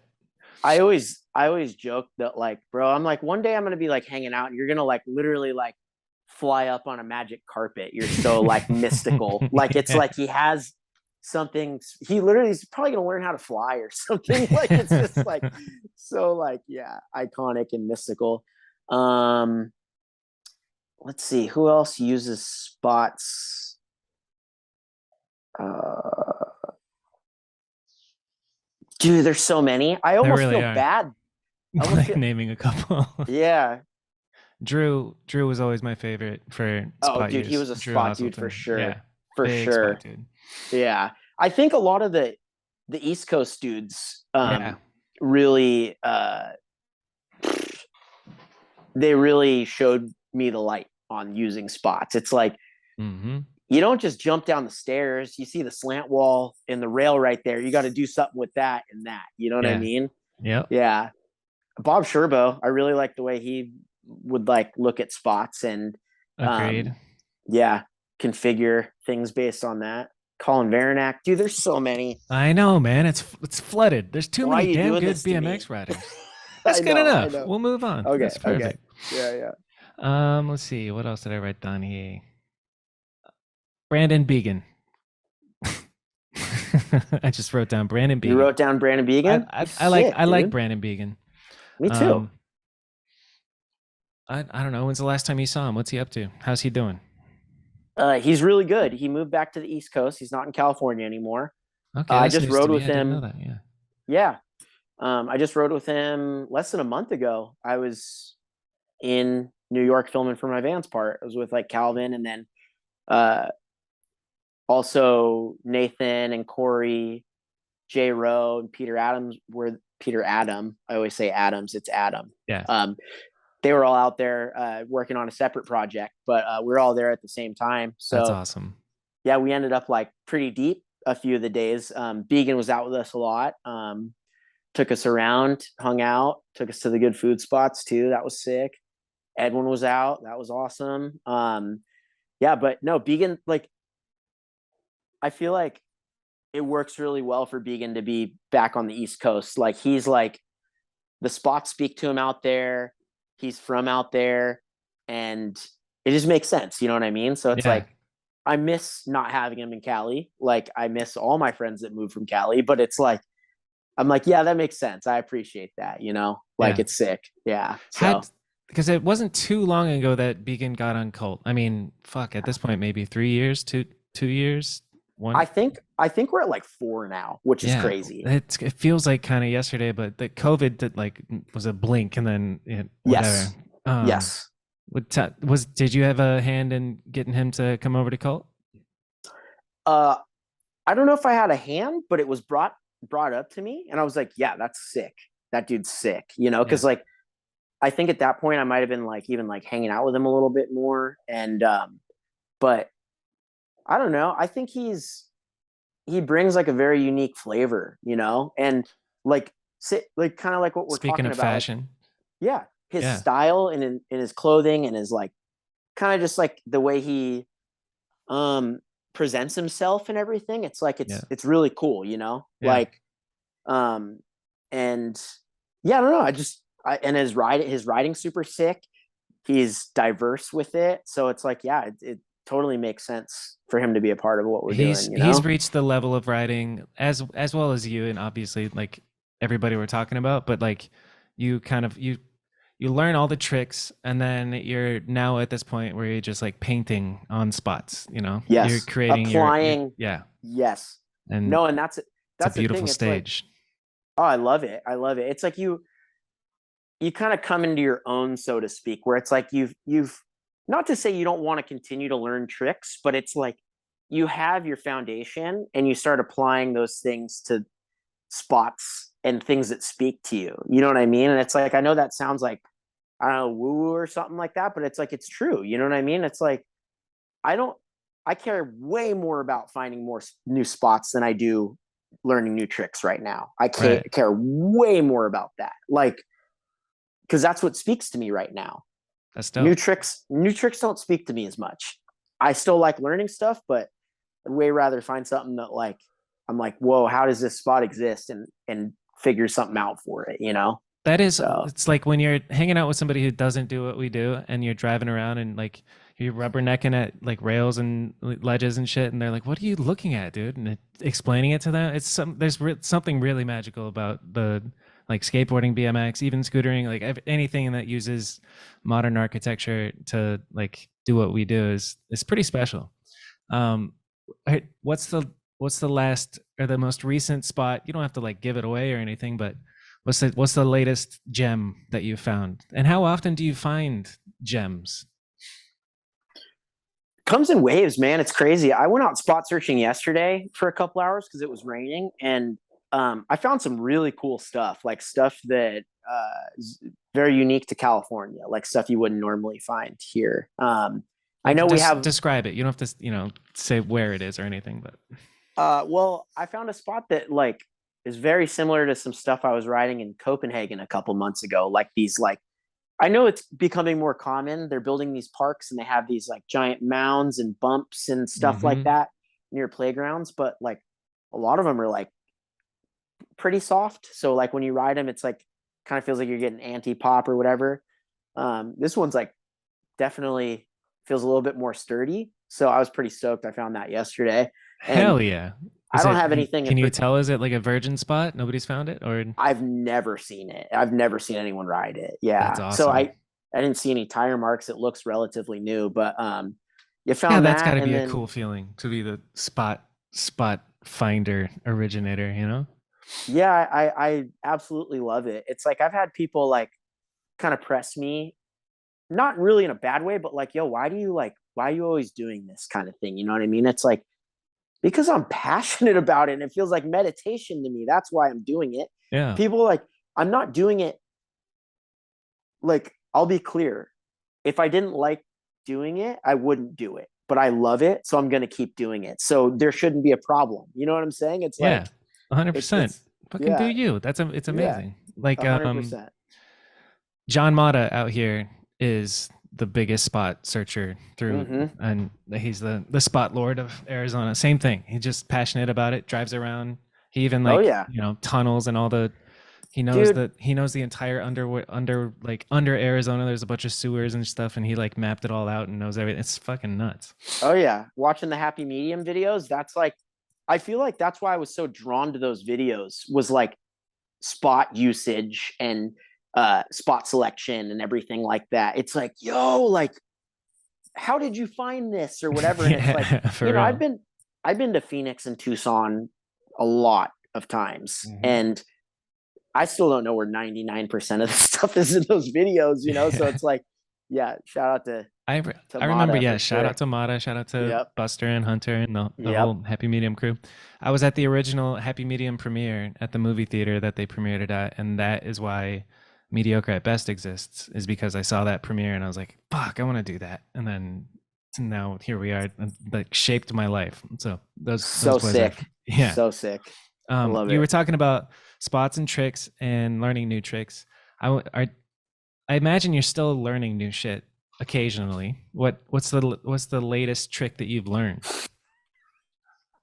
I'd say it's less about learning tricks and like combining them. You know what I mean? Like it's like uh, putting two things together that I've never done and like finding somewhere to film those two things, like in a line or whatever, you know what I Cool. mean? Yeah. Linking stuff, which feels more important to me right now than there is certain things that I'm like, I really want to get better at that trick or learn that trick or whatever. But it's like, I, I don't know. I sometimes I'm conflicted because I'm like, I tap in and I'm like, do I want to learn this because I'm trying to keep up with what other kids are doing?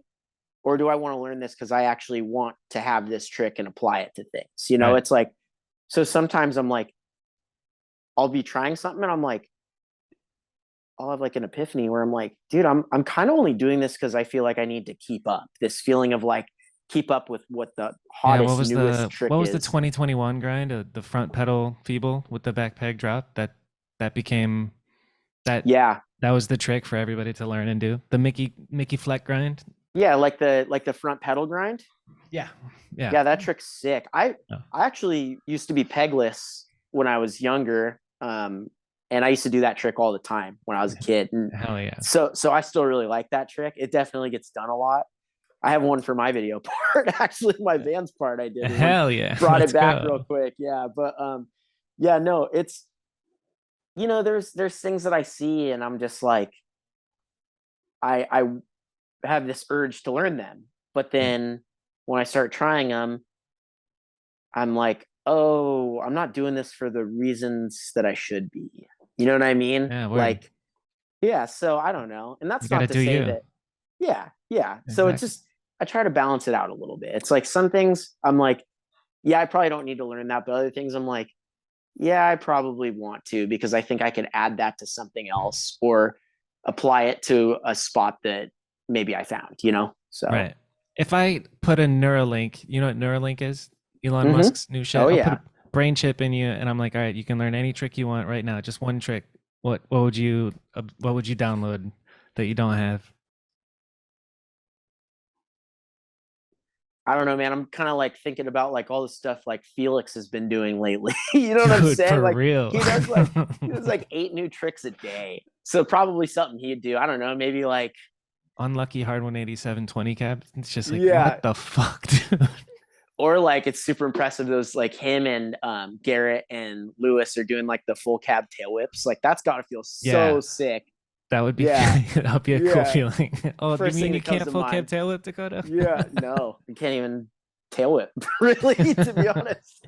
Yeah, I would actually like, I would even take a step back further and be like, I would just like to learn how to do bar spins and tail whips a little bit better. Like, I don't want it to be such a stinking mind trick every time I go to do either of those things. I Yeah, love that, man. Well, you're yeah. human, dude. It's cool to like. I think hearing that Dakota struggles with bar spin sometimes is probably encouraging to a 15-year-old out there who's trying like hucking or trying to learn bar spins. I've done I one hope of them so. in my life, and How'd it like feel?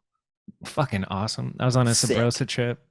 We were at the Double Ditch in Albuquerque, and sick. the session was kind of over, and they were all talking shit. You've never done a bar spin, Bobby? Do it. And then I'm like going, it's a slight uphill, and so I basically wait until I'm at a complete stop, and then bunny hop and chuck it. And it took me a couple tries, but then I rode away from one, and I was just like, this is one of the highlights of my life, you know. And then all the So boys going crazy. you're telling me you learned bar spins within like one session in a short amount of time like that? Yeah, I landed a bunny hop bar spin within like 5 tries. Um, That's super freaking impressive, dude. That's really impressive for and then I reals. never did it again since. So Might that's have to the do one. yeah. That's like something that I've had in my head for my next section in mediocre too. Is just like I gotta have it. I gotta do a bar spin before I retire. You know. Hey, Yeah. you can't put the video out till you do that. Exactly. Facts. Now that it's on the Yeah. record. Yep, I'm gonna hold you to it. All right, let's go. Actually, I've been waiting to put it out because I was going to invite Dakota Roche to have a section in it. You know, I'm just waiting for the right time. Let's do it. When I asked Vish who on Cult would be a good like reality TV star, he said Dakota. I don't know if you heard him say that, but he said you're just like genuinely interesting between the spot searching and the writing and filming. What else are you into? Like craftsmanship stuff? Like what's a Yeah. What's a day in the life of Dakota, non BMX or spot searching, look like lately? Um, I'm super into cooking. I freaking love cooking so damn much. That's a I, really cool thing to be into. I love it so much. It's like riding to me. It's the same thing. It's like learning. It feels like I'm learning tricks when I'm like I love getting it. better at cooking. It's like I feel the progression and like I taste the progression. I'm like, oh yeah, I'm getting better at making this. This is sick. But Sick. that I love woodworking, craftsmanship stuff. Basically anything I can anything you do with your hands. You know what I'm saying? Yeah. It's like this working with my hands. I've always been a fan of. There's something Gosh, primal dude. about that, you know? Yes, yes. Yeah. I mean, like, yeah. I don't know. I even think back like building ramps as a kid or building dirt jumps. It's like I've always loved that stuff. I've always loved anything involving that. So, yeah, I like surfing as well. I love surfing. I suck at it. I've been doing it for 30 years and I still still suck at it. So yeah, I'm in skateboarding. I absolutely love skateboarding. So I'd say those are probably the main things I like to do. And obviously learning about like mental health and educating myself on Yeah. like any books that I read these days are psychology based books. Not necessarily self help, but like kind of, I don't know, Just learning things. about shit, you know, learning about Yeah, yourself and the brain. And what about like yeah. nutrition? I feel like you're totally into nutrition at this point. Super into nutrition as well. I don't always practice what I preach, but I'm just human. So, Yeah, nobody but I does. love, yeah, Yeah. exactly. I love learning, learning what things could, especially for my own body, being my own, experimenting on my own body, being my own test dummy, Yeah.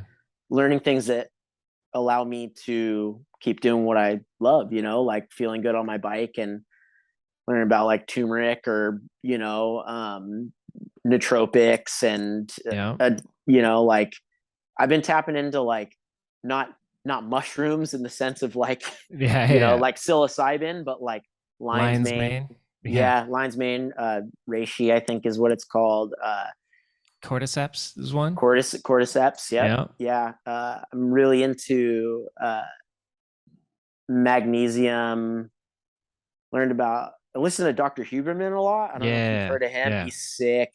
Yeah. And he comes from like a skateboard background. So He's it's a like fucking stud, and he's just out he's a there like stud. spitting real nutrition game, and it's just like you're the best fucking guy. How can Yes, anybody for compete? free too. Yeah, I For know, it's free. awesome. So learning a lot from him. Super interested in his stuff. You seen him talk lately?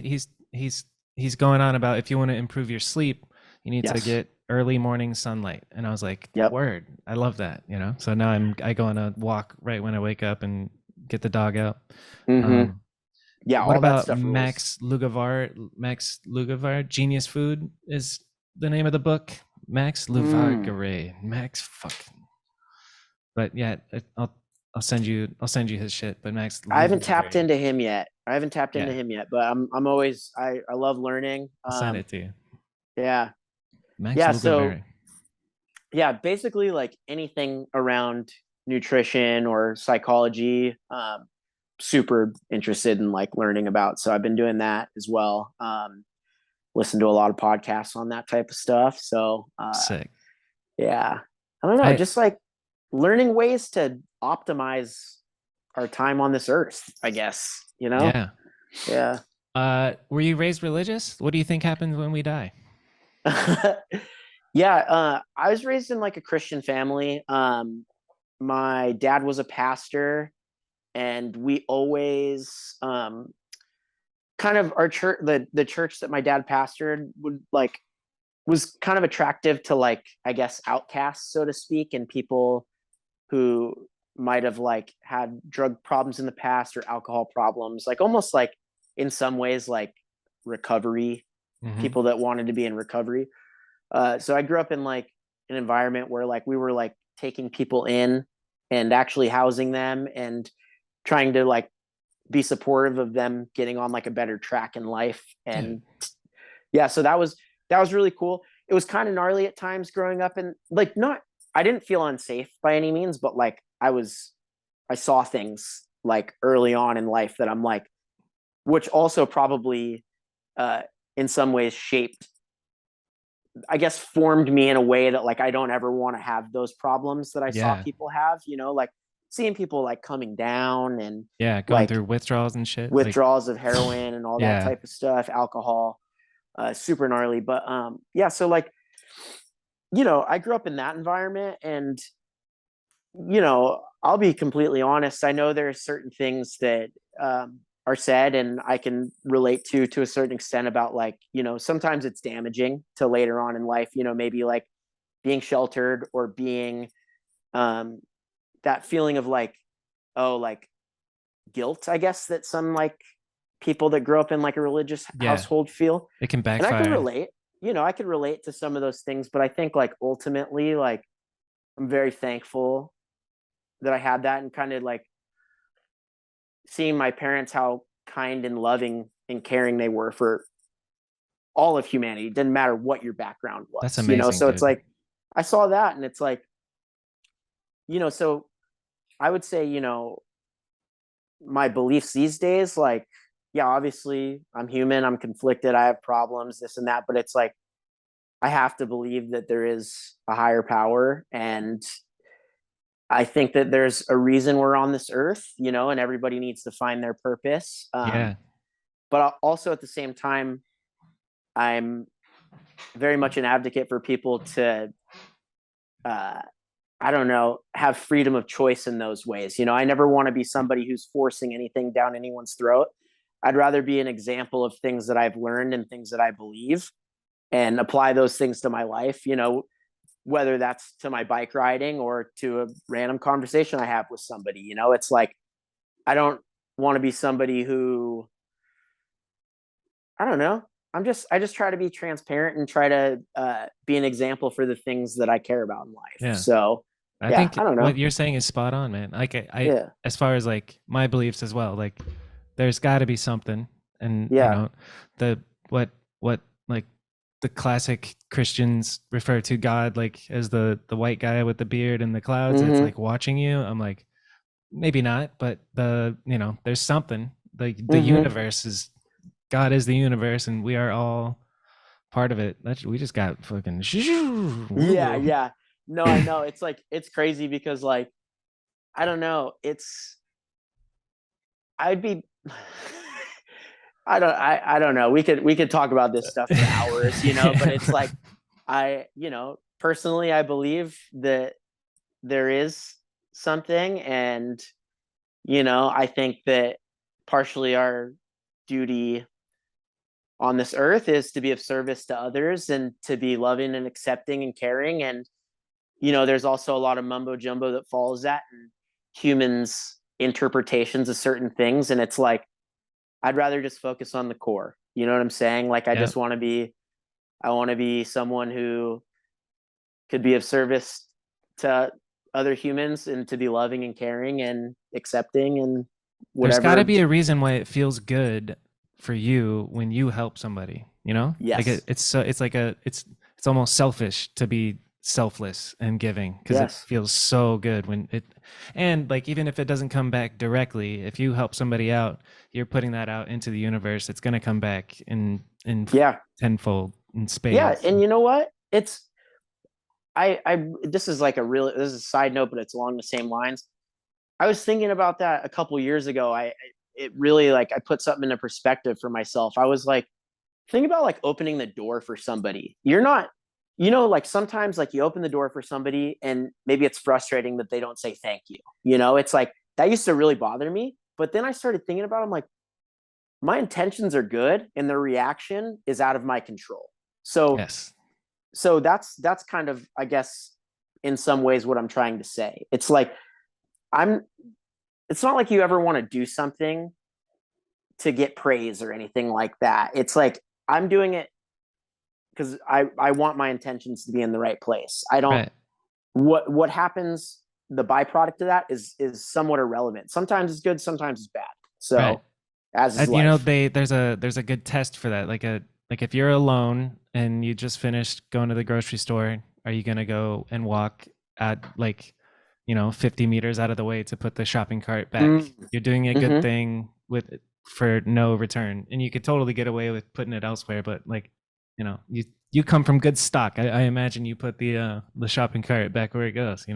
I do. I actually started recently. I'm like, oh, I just park next to the shopping trolley, like as Nice. close to it as I can. It Life works hack. out perfect. And I'm Yeah. a good So person. yeah. So, anyways, Dude, there's so much I want to get into it. So, you mentioned like your, plan for after BMX, what you've learned, like becoming your own agent, managing your deals, and like the dream of becoming like a sports agent. That's so sick. I love that idea. Like, what I don't know. How is it being your own agent? Are you also your own accountant? Like at Howard, like are you an independent contractor for the companies you ride for? And like when taxes come around, are you like passing it off to somebody? Do you hire a CPA to do your shit? Like it is a business at the level that you're at. So like, what have you learned, and what's your advice to young kids who are getting recognition and maybe becoming a pro rider?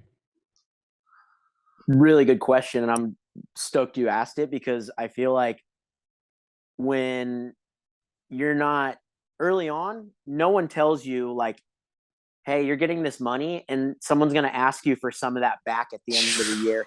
You know what I'm saying? Yeah, It's dude, like, that fucks me I up. remember the first time it happened, I was like, yo, I don't have whatever $1,000 to give this like tax person. What is happening? But it's like, so I had to learn the hard way. Same. I never, thankfully, like I always somehow made it happen. But then when I started making a little bit more money and it really was all I was doing, I didn't have any side jobs, or I wasn't working construction anymore. I ended up working with a tax lady, and I got set up on like paying quarterly taxes, Yeah. so it's like, so yeah, I'm self-employed, 1099. So basically whatever I get paid, I need to keep track of what's being spent for BMX, what I need for living, and then set aside the money for every 3 months and writing a check to. Yeah. You take, X percent of each paycheck and put it into account that doesn't Mm-hmm. exist to you, and then Exactly. that goes to good old Uncle Sam. Yeah. I learned this. I mean, I guess it's not that, it's not like a trick, but are you an LLC, Dakota Roche LLC, or anything like that? No, I talked to my tax lady about that. She told me that in California, it wouldn't benefit me that much, Cool. Because which is like, strange. Yeah. okay, so maybe it can probably apply. I don't know if you can get taxed as an S corp. Have you heard of that? No, I would say like I still have a lot to learn when it comes to Yeah. like, even like, financially, like setting up like, I don't know, like investment accounts or not that I freaking have a lot of money, because I definitely don't, but it's like the little bits that I am able to save here and there, like I'd love to be able to like put those places that could Generate work money. out for me. Yeah, Yeah. exactly. Yeah. Yeah. Dude, So let's talk after. I'll get you connected with some real estate people, and if you have some savings, like you can just fund some deals and get a pretty decent, 15% return or whatever. And I'm no fucking genius with this shit either, dude. I'm just reciting shit. I've just been in this weird real estate business world, and I got taught like become an LLC. You can run payroll for yourself so that you're running payroll, you're paying taxes on the money that you're taking from your business account and putting it into your personal account, and then at the end of the mm-hmm. year you get taxed as an S corp, which I don't even know what S corp means, but apparently that saves you, like if you make 100 grand a year, that'll save you 10 grand in your tax liability or whatever. And I was just like, cool, will you please help me and stay with me? And like Yeah. I need any help. any opportunity to keep some of your money is a great it's a For great real. opportunity. Yeah. There's Yeah. taxes everywhere, man. Yeah. Yeah. All I right, know. Gosh. speaking of business and taxes, and I Robbie Morales. What is Robbie like? You've known him forever. I've met him a couple times, hung out with him a couple times. I love the guy. Mm-hmm. I don't know. Tell me about him. What's he been up to? How's he feeling?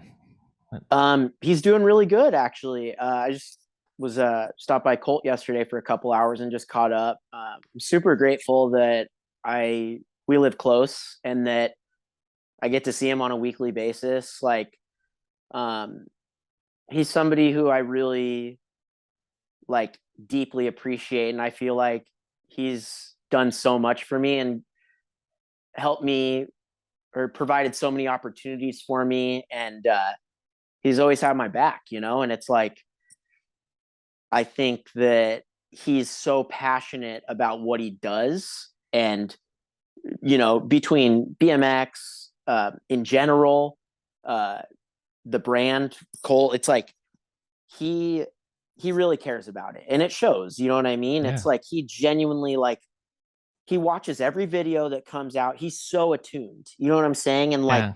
he like he'll talk to me about riders that I've never even heard of, and like already have the full scoop on them. And it's not like he's like doing it to like, oh, I got to get ahead. It's like he's genuinely passionate about Just it. a He BMX loves it. nerd. He's Yeah. a BMX nerd, I dude, love and that. I freaking love it. Yeah.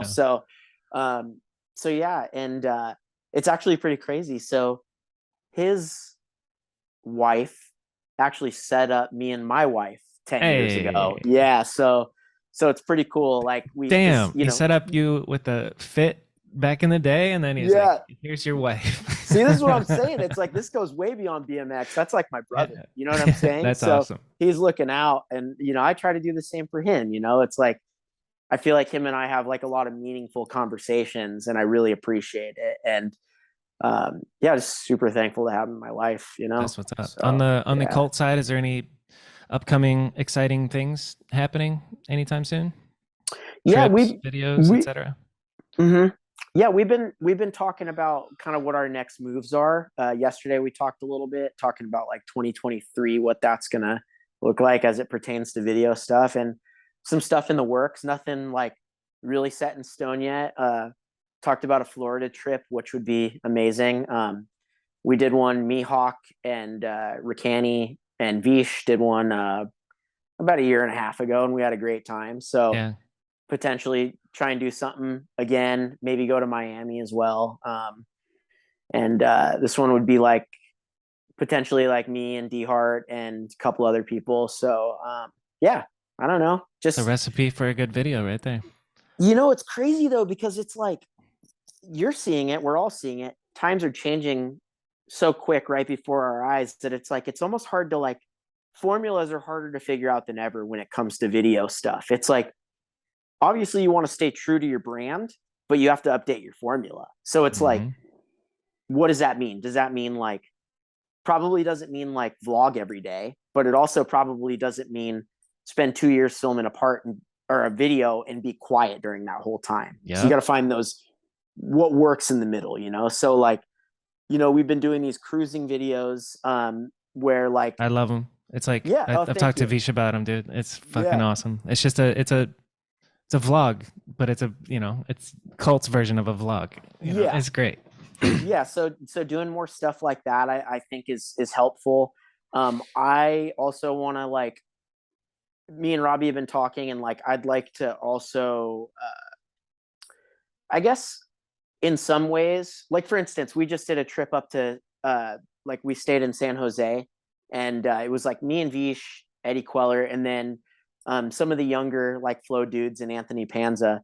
Cool. And my role on the trip was more like, yeah, obviously go and ride and be a part of this, but like also wanted to be a part of it on, I wanted to help film when I can, and also like help if anybody needed encouragement or whatever, if I needed to drive and pick up food for people. Like I wanted to like, I don't know, and also just try to be like a good example in some ways. You know what I mean? Like kind of be like a mentor on the trip. So Oh, hoping like more roles like that open up where it's like I can go on trips and do my thing, but also like be there for people if they need anything, whether fuck yeah. that's, yeah, like, I don't know, like thing about like this trip, like Marcel was like mentally having a hard time with something, and him and I talked through it, and then he got the trick. Fuck And it's yes. like, That's I'm gotta not feel saying good.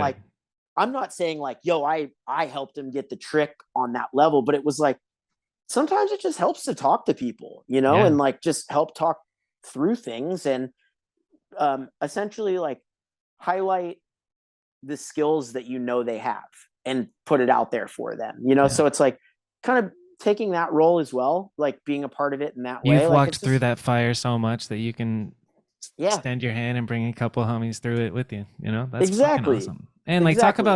talk about somebody with like the ability to do literally anything in the BMX world. You can film, you can ride, you can modify spots, you can drive good. You're a spot hunter. The fuck else do you need, Dakota? You're a one man team. You thank, could be. thank you. Thank you. I don't know. I like to just tap into as much, as many aspects of BMX as I can because I just love it. And it's been such a big part of my life. And like, if there's things I can share with other people that are helpful, like I'm more than willing to do that. So yeah, I love it. All right, thanks. let's hit the rapid fire section. We're getting towards the end. So, All right. in no special order, you're thinking back on all the shit that you filmed. What's the scariest trick that you've landed, that you filmed, that you were the most like worked up for? Scariest trick that I've filmed. I would say during the filming of Talk is Cheap, I ice picked the Walnut High School rail, which is like the kind of The like, oversized rail? yeah, exactly. Yeah. Yeah. The It's been rail that's like absolute. meant for BMX, kind of. Who was talking about that? Somebody was saying like this rail is meant for BMX because it was Nathan did the one, oh, it was the unclicked episode that I got to witness. Brian Kaczynski, they were talking about that rail and they showed your clip and then they showed Nathan doing the 180 crook and they were like, I think it was Fudger saying it was like that rail is more friendly for that trick because it's higher, so you jump up and out. But anyway, icing that is fucked.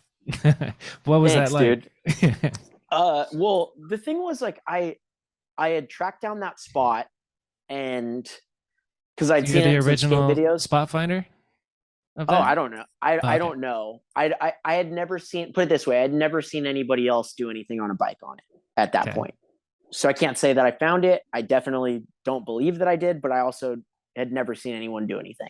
Yeah. Um, but I tracked it down through like some skate videos and stuff, and then I remember I rolled up on it at night by myself on it was on like Thanksgiving.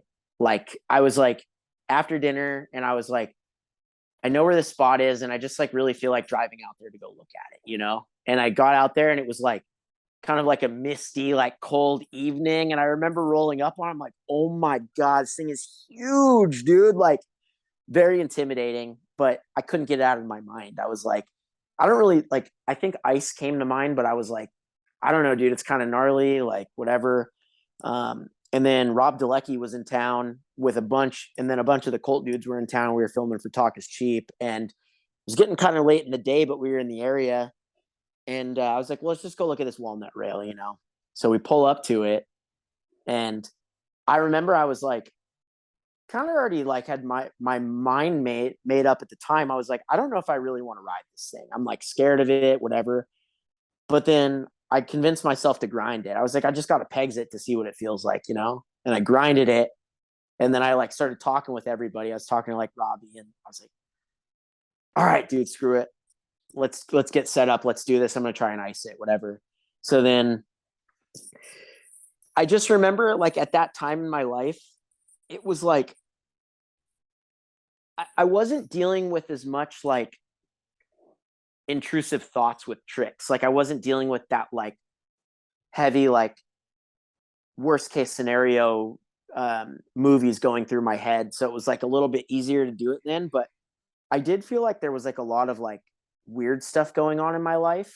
I was like, you know, just personal stuff. And I was like, well, not that, not that like, I don't know, it made me not care as much. I was like, I'm just going to do this, whatever. Like, Fuck life's it. weird right now. Let Yeah. me just do this, you know? So that was kind of the push I needed. But First tee? no, first time I literally dropped into a feeble at the very last second. Like Fuck. if my front end would have dropped like even like half a foot later, I probably would have been sliding on my head on the Oh. ground. But then the next time I went up and I went to hop on it and I knew it wasn't the right hop, so I just pegs it again.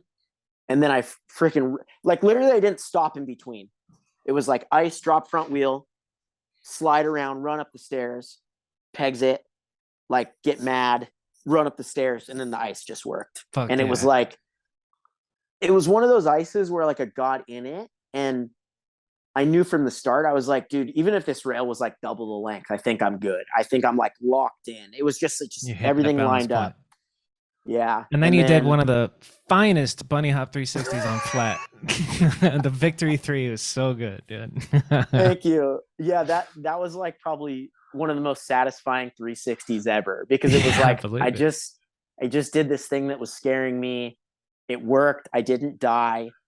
All the boys are in town. Like, we went to the Supercross in Anaheim after that. It was sick. It was like, yeah, it was just like, I don't know. It was just such a special time for me. That is a special time. Yeah. All right. That leads me to ask, how about, let's be specific. How about filming with or for Insight? What's your favorite clip of yours in Insight? I just posted these. Yeah. I just posted these back on Instagram, like within the last month or so, and told a little story, but I'll say it on here too. But this is like kind of like a year or two into messing with like grind to nose manual variations. And I had it in my mind that like I would like to try. I don't even know if they're possible because I'd never seen them done. Not that I didn't know if they were possible, but like I didn't know how to go about them because I'd never seen them done. There wasn't like anything, there wasn't a manual written for them. So it's like, I really wanted to do on a ledge, like hanger to drop down nose manual and backwards grind to drop down backwards nose manual. And I remember meeting up with Navaz, and I was like, well, like, I guess there's nothing else to it but just to try them. You know what I mean? And it was like, for whatever reason, like,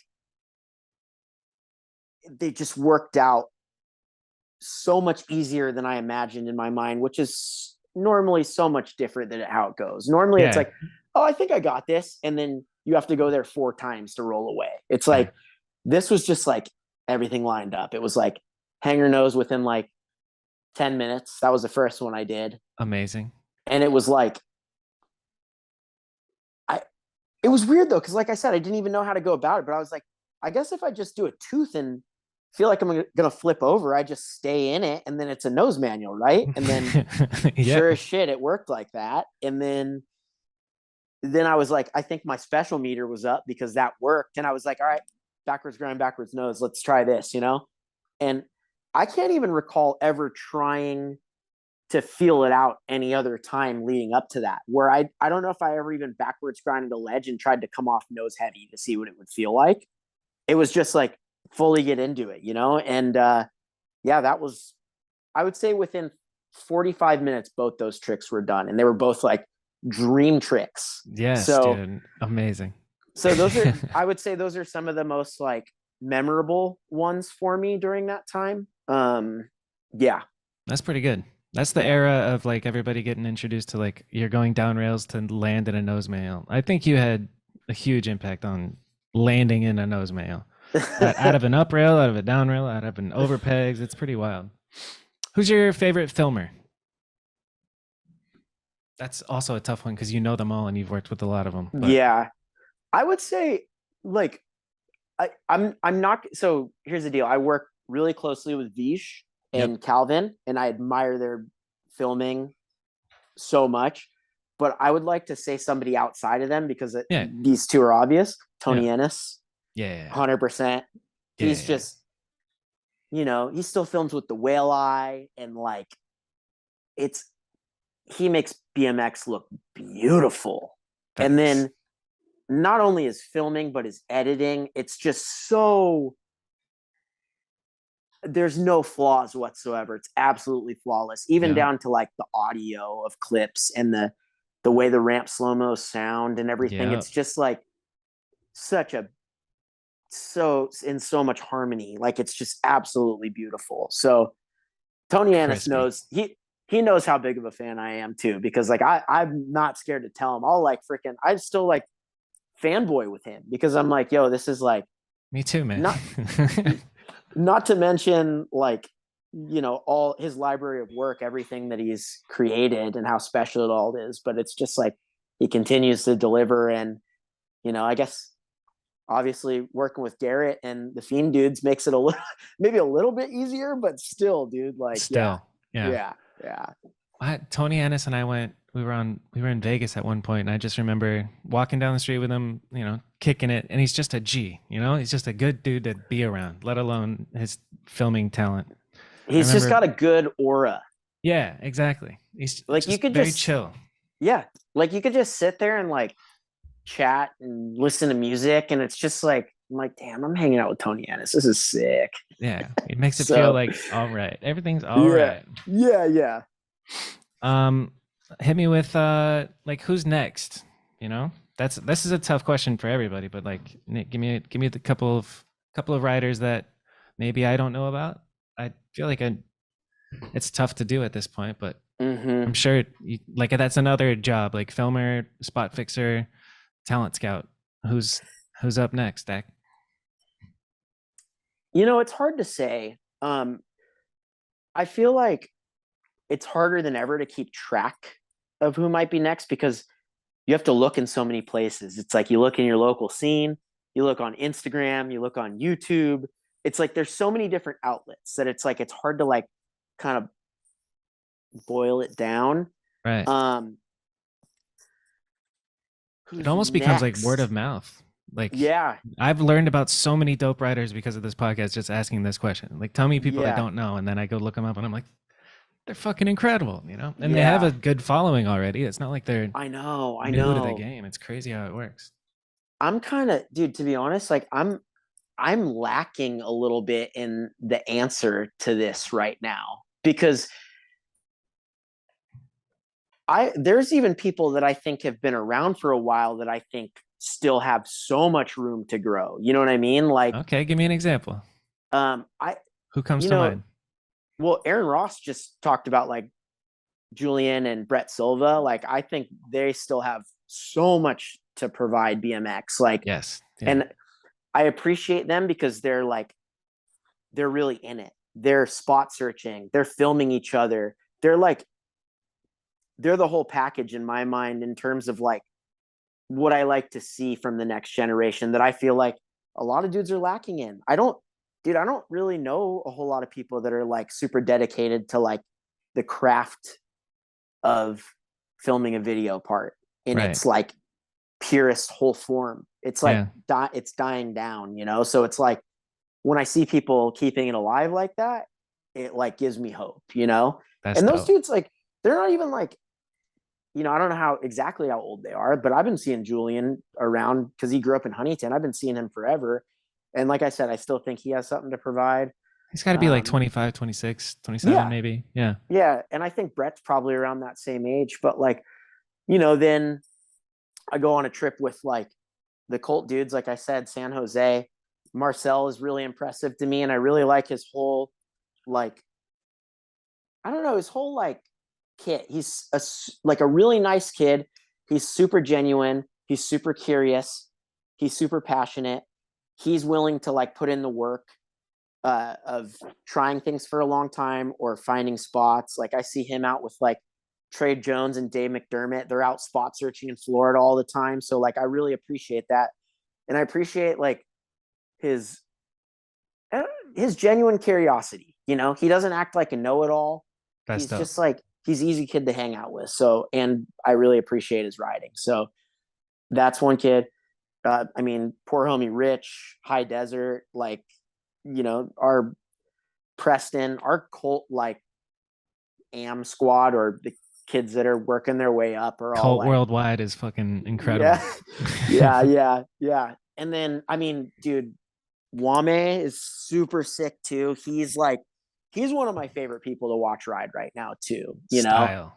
So much style, like kind of has that like a little bit of the Simo like inspiration, like which, God, it's almost like it's minimal, like less is more with Yama.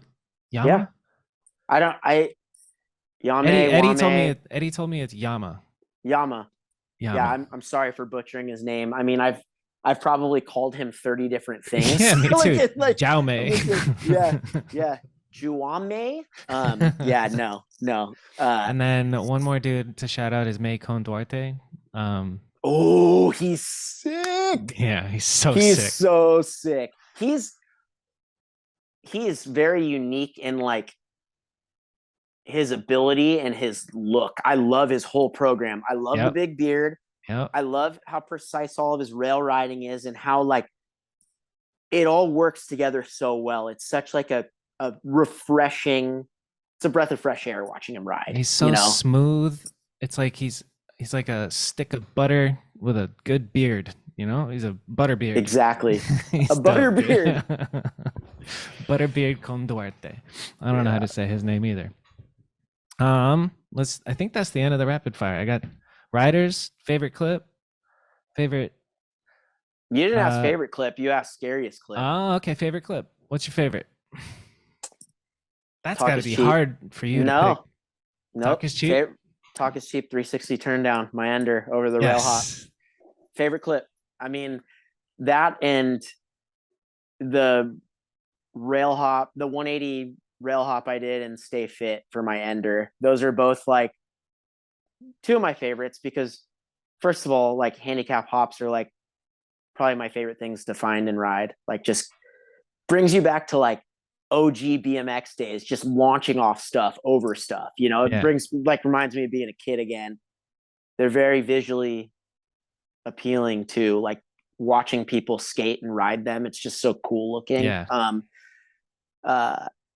But the 360 turn down in particular, it was like I like to try to like create like, I don't know whether this is apparent or not, like kind of storylines in my video parts or like progression of tricks at the same spot kind of things, you know, where it's like I like revisiting a spot that I did something at and doing something better the next time or something different the next time. And well, almost knocked you over because of these wired headphones. Yeah. And I think I got that from like being influenced by like skate videos, you know, it's like, oh, people would always go to like Hollywood High and do something bigger or better, or Wilshire and do something bigger or better. And I'm like, I want that element in my video parts. I want people to like, even if it's only 1% of people to catch on to it, I like that. I like building a story with my video parts. So the 360 turn down started with Navaz taking me to that rail hop. He's like, dude, like there's this big rail hop in Philly that I think you'd like. And actually Van Homan did bar spin to X up over it and Stay Fit. And I was like, damn, that thing looks really good. Like I'd love to go ride that next time I'm there. So we were filming for Let Him Talk and he brought me there and I was like, oh, like what's been done? He's like, oh, just Van did the bar to X. I'm like, well, that's way beyond anything that I'm capable of or like in my trick bag. So I'm like, I don't know, like whatever is like 180 been done and this and that. He's like, no. So I 180'd it. And I was like, dude, I think I could 3 this thing. Like it's a little skinny, but I think I can do it. And then, I 180'd it and then I 3'd it. And that was in my Let Him Talk part. And I remember being like really happy with the 3, but I was like, that thing's such a good kicker. You can do more. So I like had in mind, I was like, you know, for my next part, I'd love to do something else, you know? And the 2 things that came to mind was 540 and 360 turn down. And the 5 I really wanted to do, but I really felt like it was like too skinny. Like I was like, I'm going to hit either the wall or the rail. Mm-hmm. And then I was like thinking about the 360 turn down. And I was like, dude, this is like kind of like a homage to like growing up, like riding dirt for me. And like that being a big part of my life, you know, it's like, do a dirt jump trick on a street spot. Like this is BMX like as fuck. Yes. You know? Yeah. Yes. So good. So yeah, like, and I mean, even the day that I did it, like you can see the surprise when I rode away from it in the part. Like I did not think it was going to like work as well as it did when it did. It was like, I got there, I jumped it, I went to 360 it and I took my foot off 3ing it. Cause I was like, I got a little bit weird. And then I think the next try is when I did the 360 turn down. So it went from like, it just worked. It was like, I just happened to be in the right position. And yeah, I don't know if anything that I feel in my life from now on will ever top that feeling. It was like, I knew it was going to be my ender. Um, I didn't have to die for it. It It's always a felt really plus. good. Yeah, yeah. So like, I don't know, man. There's just something about that I'm just gonna feel that one in my heart for forever. And I have So it in my, it's like burnt in here forever too, man. You've you've had such an incredible career, and I can't wait to see this next Vans part. Like that's talk about. I'm excited. That's gonna be good. thanks, dude. Or it could be bad, and I'll still love it, because it's you. I hope so. I hope so. I hope it's not bad. I've been putting a lot of work Of into course, it. it's not gonna be Yeah. bad. With you and Calvin, is there anything that you want to shout out or announce, or anything cool happening Um, before we get out of here? yeah, for sure. So I guess in association with this video part, I'm happy to say that I also have another line coming out with Vans, which is You still mind blowing that I'm able to, help in the design process of things for a company I love as much as Vans. Like it's just so special. So, That is special. So shoe, is there anything else besides shoe? yeah, it's So when you say line, it's a whole line of products with so Vans. so I have a like a skate high BMX coming out, and then a slip on BMX coming out. Um, so two shoes and then some apparel to go with it as well, and another thing that I can't talk about too much right now. But yeah, I'm super excited. I Fuck, I want to know what the thing is. it's Congrats, man. nothing That's crazy. awesome. It's Yeah. nothing crazy, but But you like can't talk yeah, about like it. Don't worry about it. yeah, yeah. No, I just feel really blessed that like I get these opportunities, and it makes me want to just like grind harder and make sure that I'm not that they have like expectations, so to speak, but like I feel like they treat me so well that like it only makes sense to return the favor and work my butt off on this video part, and yeah, continue pushing what I love in the direction that it's going. I don't know. That's great. Yeah. Yeah. What about So with so Vans, Colt, Cinema?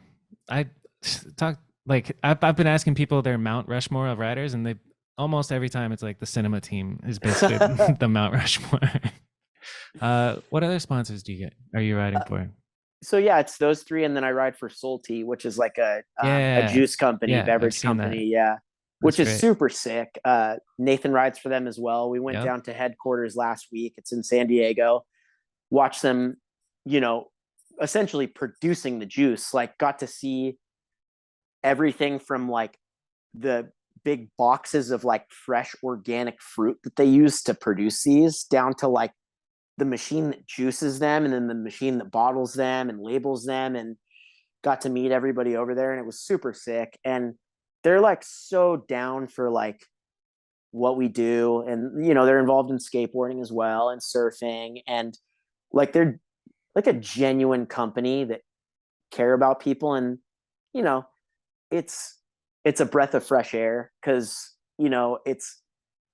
it's the opposite of like a company coming in and throwing like a bunch of money into something for a year and then leaving. You know what I'm saying? It's like they're they love the fact that they could be involved with these, not sports, but Yeah. these lifestyles. I don't know what you want to call it, but Sports. Fuck it. yeah, sports.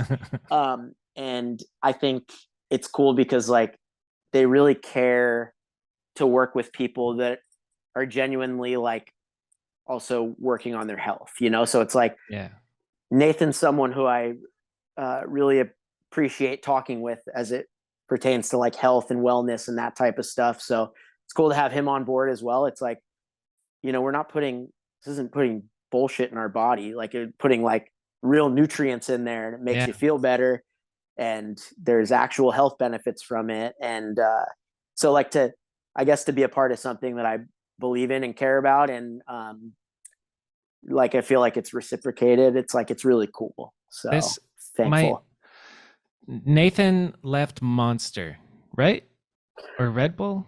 Nathan was on Monster. Yeah, And yeah. then he And left, right? yeah, Were yeah. you were on Monster as well? Are I was you? on No, I was on Monster until about 2.5 years ago. Okay, Yeah. And word. then I Yeah. started riding for Salty about around the same time when I Dude, got off Monster. I Yeah. love that for you. It's got to feel Yeah. better because, shout out to Monster and all they do for all those sports. Yeah. But, No, and that's the thing. That's the thing that I always say to people. It's like, I'm, you know, I'm not dogging any of those companies by any means, because I'm grateful, first of all, for the opportunities that Monster gave me, yeah. and, the compensation and the support and everything. And not only that, I have so many friends that have such a better life because of energy drink sponsors. It's like, how could I hate on that, bro? Yeah, Like, my exactly. friends are like able to live in a house because of For these real. drink companies, and they support what we do. So I can't hate. But also I think that it's refreshing, and I think that it's important for there to be other things as well, getting involved in BMX, like in skateboarding, such as a drink company like Salty, and things that you could really back as far as like something that's bettering your body and Yeah. nutrient rich. And yeah, so I think, you don't have to dog on one to be grateful for the Right. other. Yeah. Yeah. You got So a promo code or something for Salty? I think, yeah, I think, what is it?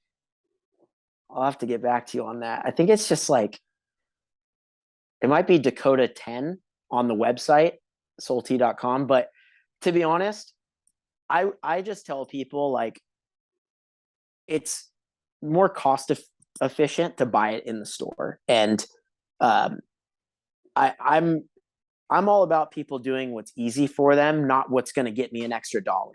So Yeah. it's like, go to Target. It's And get some $3. Salty. Yeah, Yeah. get a Salty. Yeah, it's good Oh for you. yeah. It tastes good too. Yeah. I love that, So man. yeah, thanks, dude. Well, you're on the Mount Rushmore. You're paving the way, and you're still fucking going. You really are gonna like go down in history as one of the best BMX riders of all time. So it's cool. I know it's surreal and it's fucking blowing smoke up your ass, but you deserve it if anybody does. Well, So I genuinely appreciate the kind words, and I appreciate what you're doing right now and what you've done for BMX. I love your work. I mean, thanks, man. between mediocre at best, the Arizona scene, the stuff you've done with Sabrosa and Matt Ray, and like, I don't know. So We likewise, love I it. appreciate I We love appreciate this what you're shit. doing, and yeah, I know you're passionate about it, so I appreciate that. When it comes time for Mediocre 2 premiere, we're gonna do a Street Fighter jam, and you guys are all gonna have to come out, and we'll have a big Arizona BMX party. Guess who doesn't need an excuse to go to Arizona? Me. I freaking love Arizona. Shout out to Arizona. Straight Yeah. up. Shout out to Arizona. Who's I your love it. favorite all-time Arizona rider? Dude, honestly, I like Floyd a lot. Floyd was like, Yeah, he was sick. Or yeah, he's still, he's yeah, still super sick. yeah, He's into racing now. His kids are racing. He's that's a great. badass dude. But he God, I really haven't thought tapped about in. him in years. I love Floyd.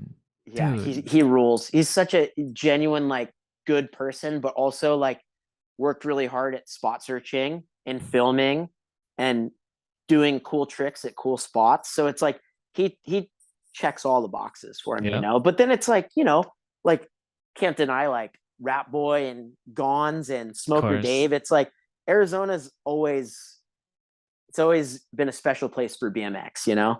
Agreed. Yeah. I'm so So happy I wound up here when I was 11 years old. Just like, bloop, okay. And then happenstance, get into BMX. So fucking sick. good place to be, good people to be involved with. All right, Dak. This has been Kanode Knows. Thanks for coming on, man. Thanks, dude. It's good to chat with you. you, Appreciate you. you too. Bye, everybody. Hello, you've reached the end of the video. I appreciate you watching. I appreciate all the messages you guys have been sending me. It's fucking awesome. Spreading love, positivity. And how about Dakota, huh? He's good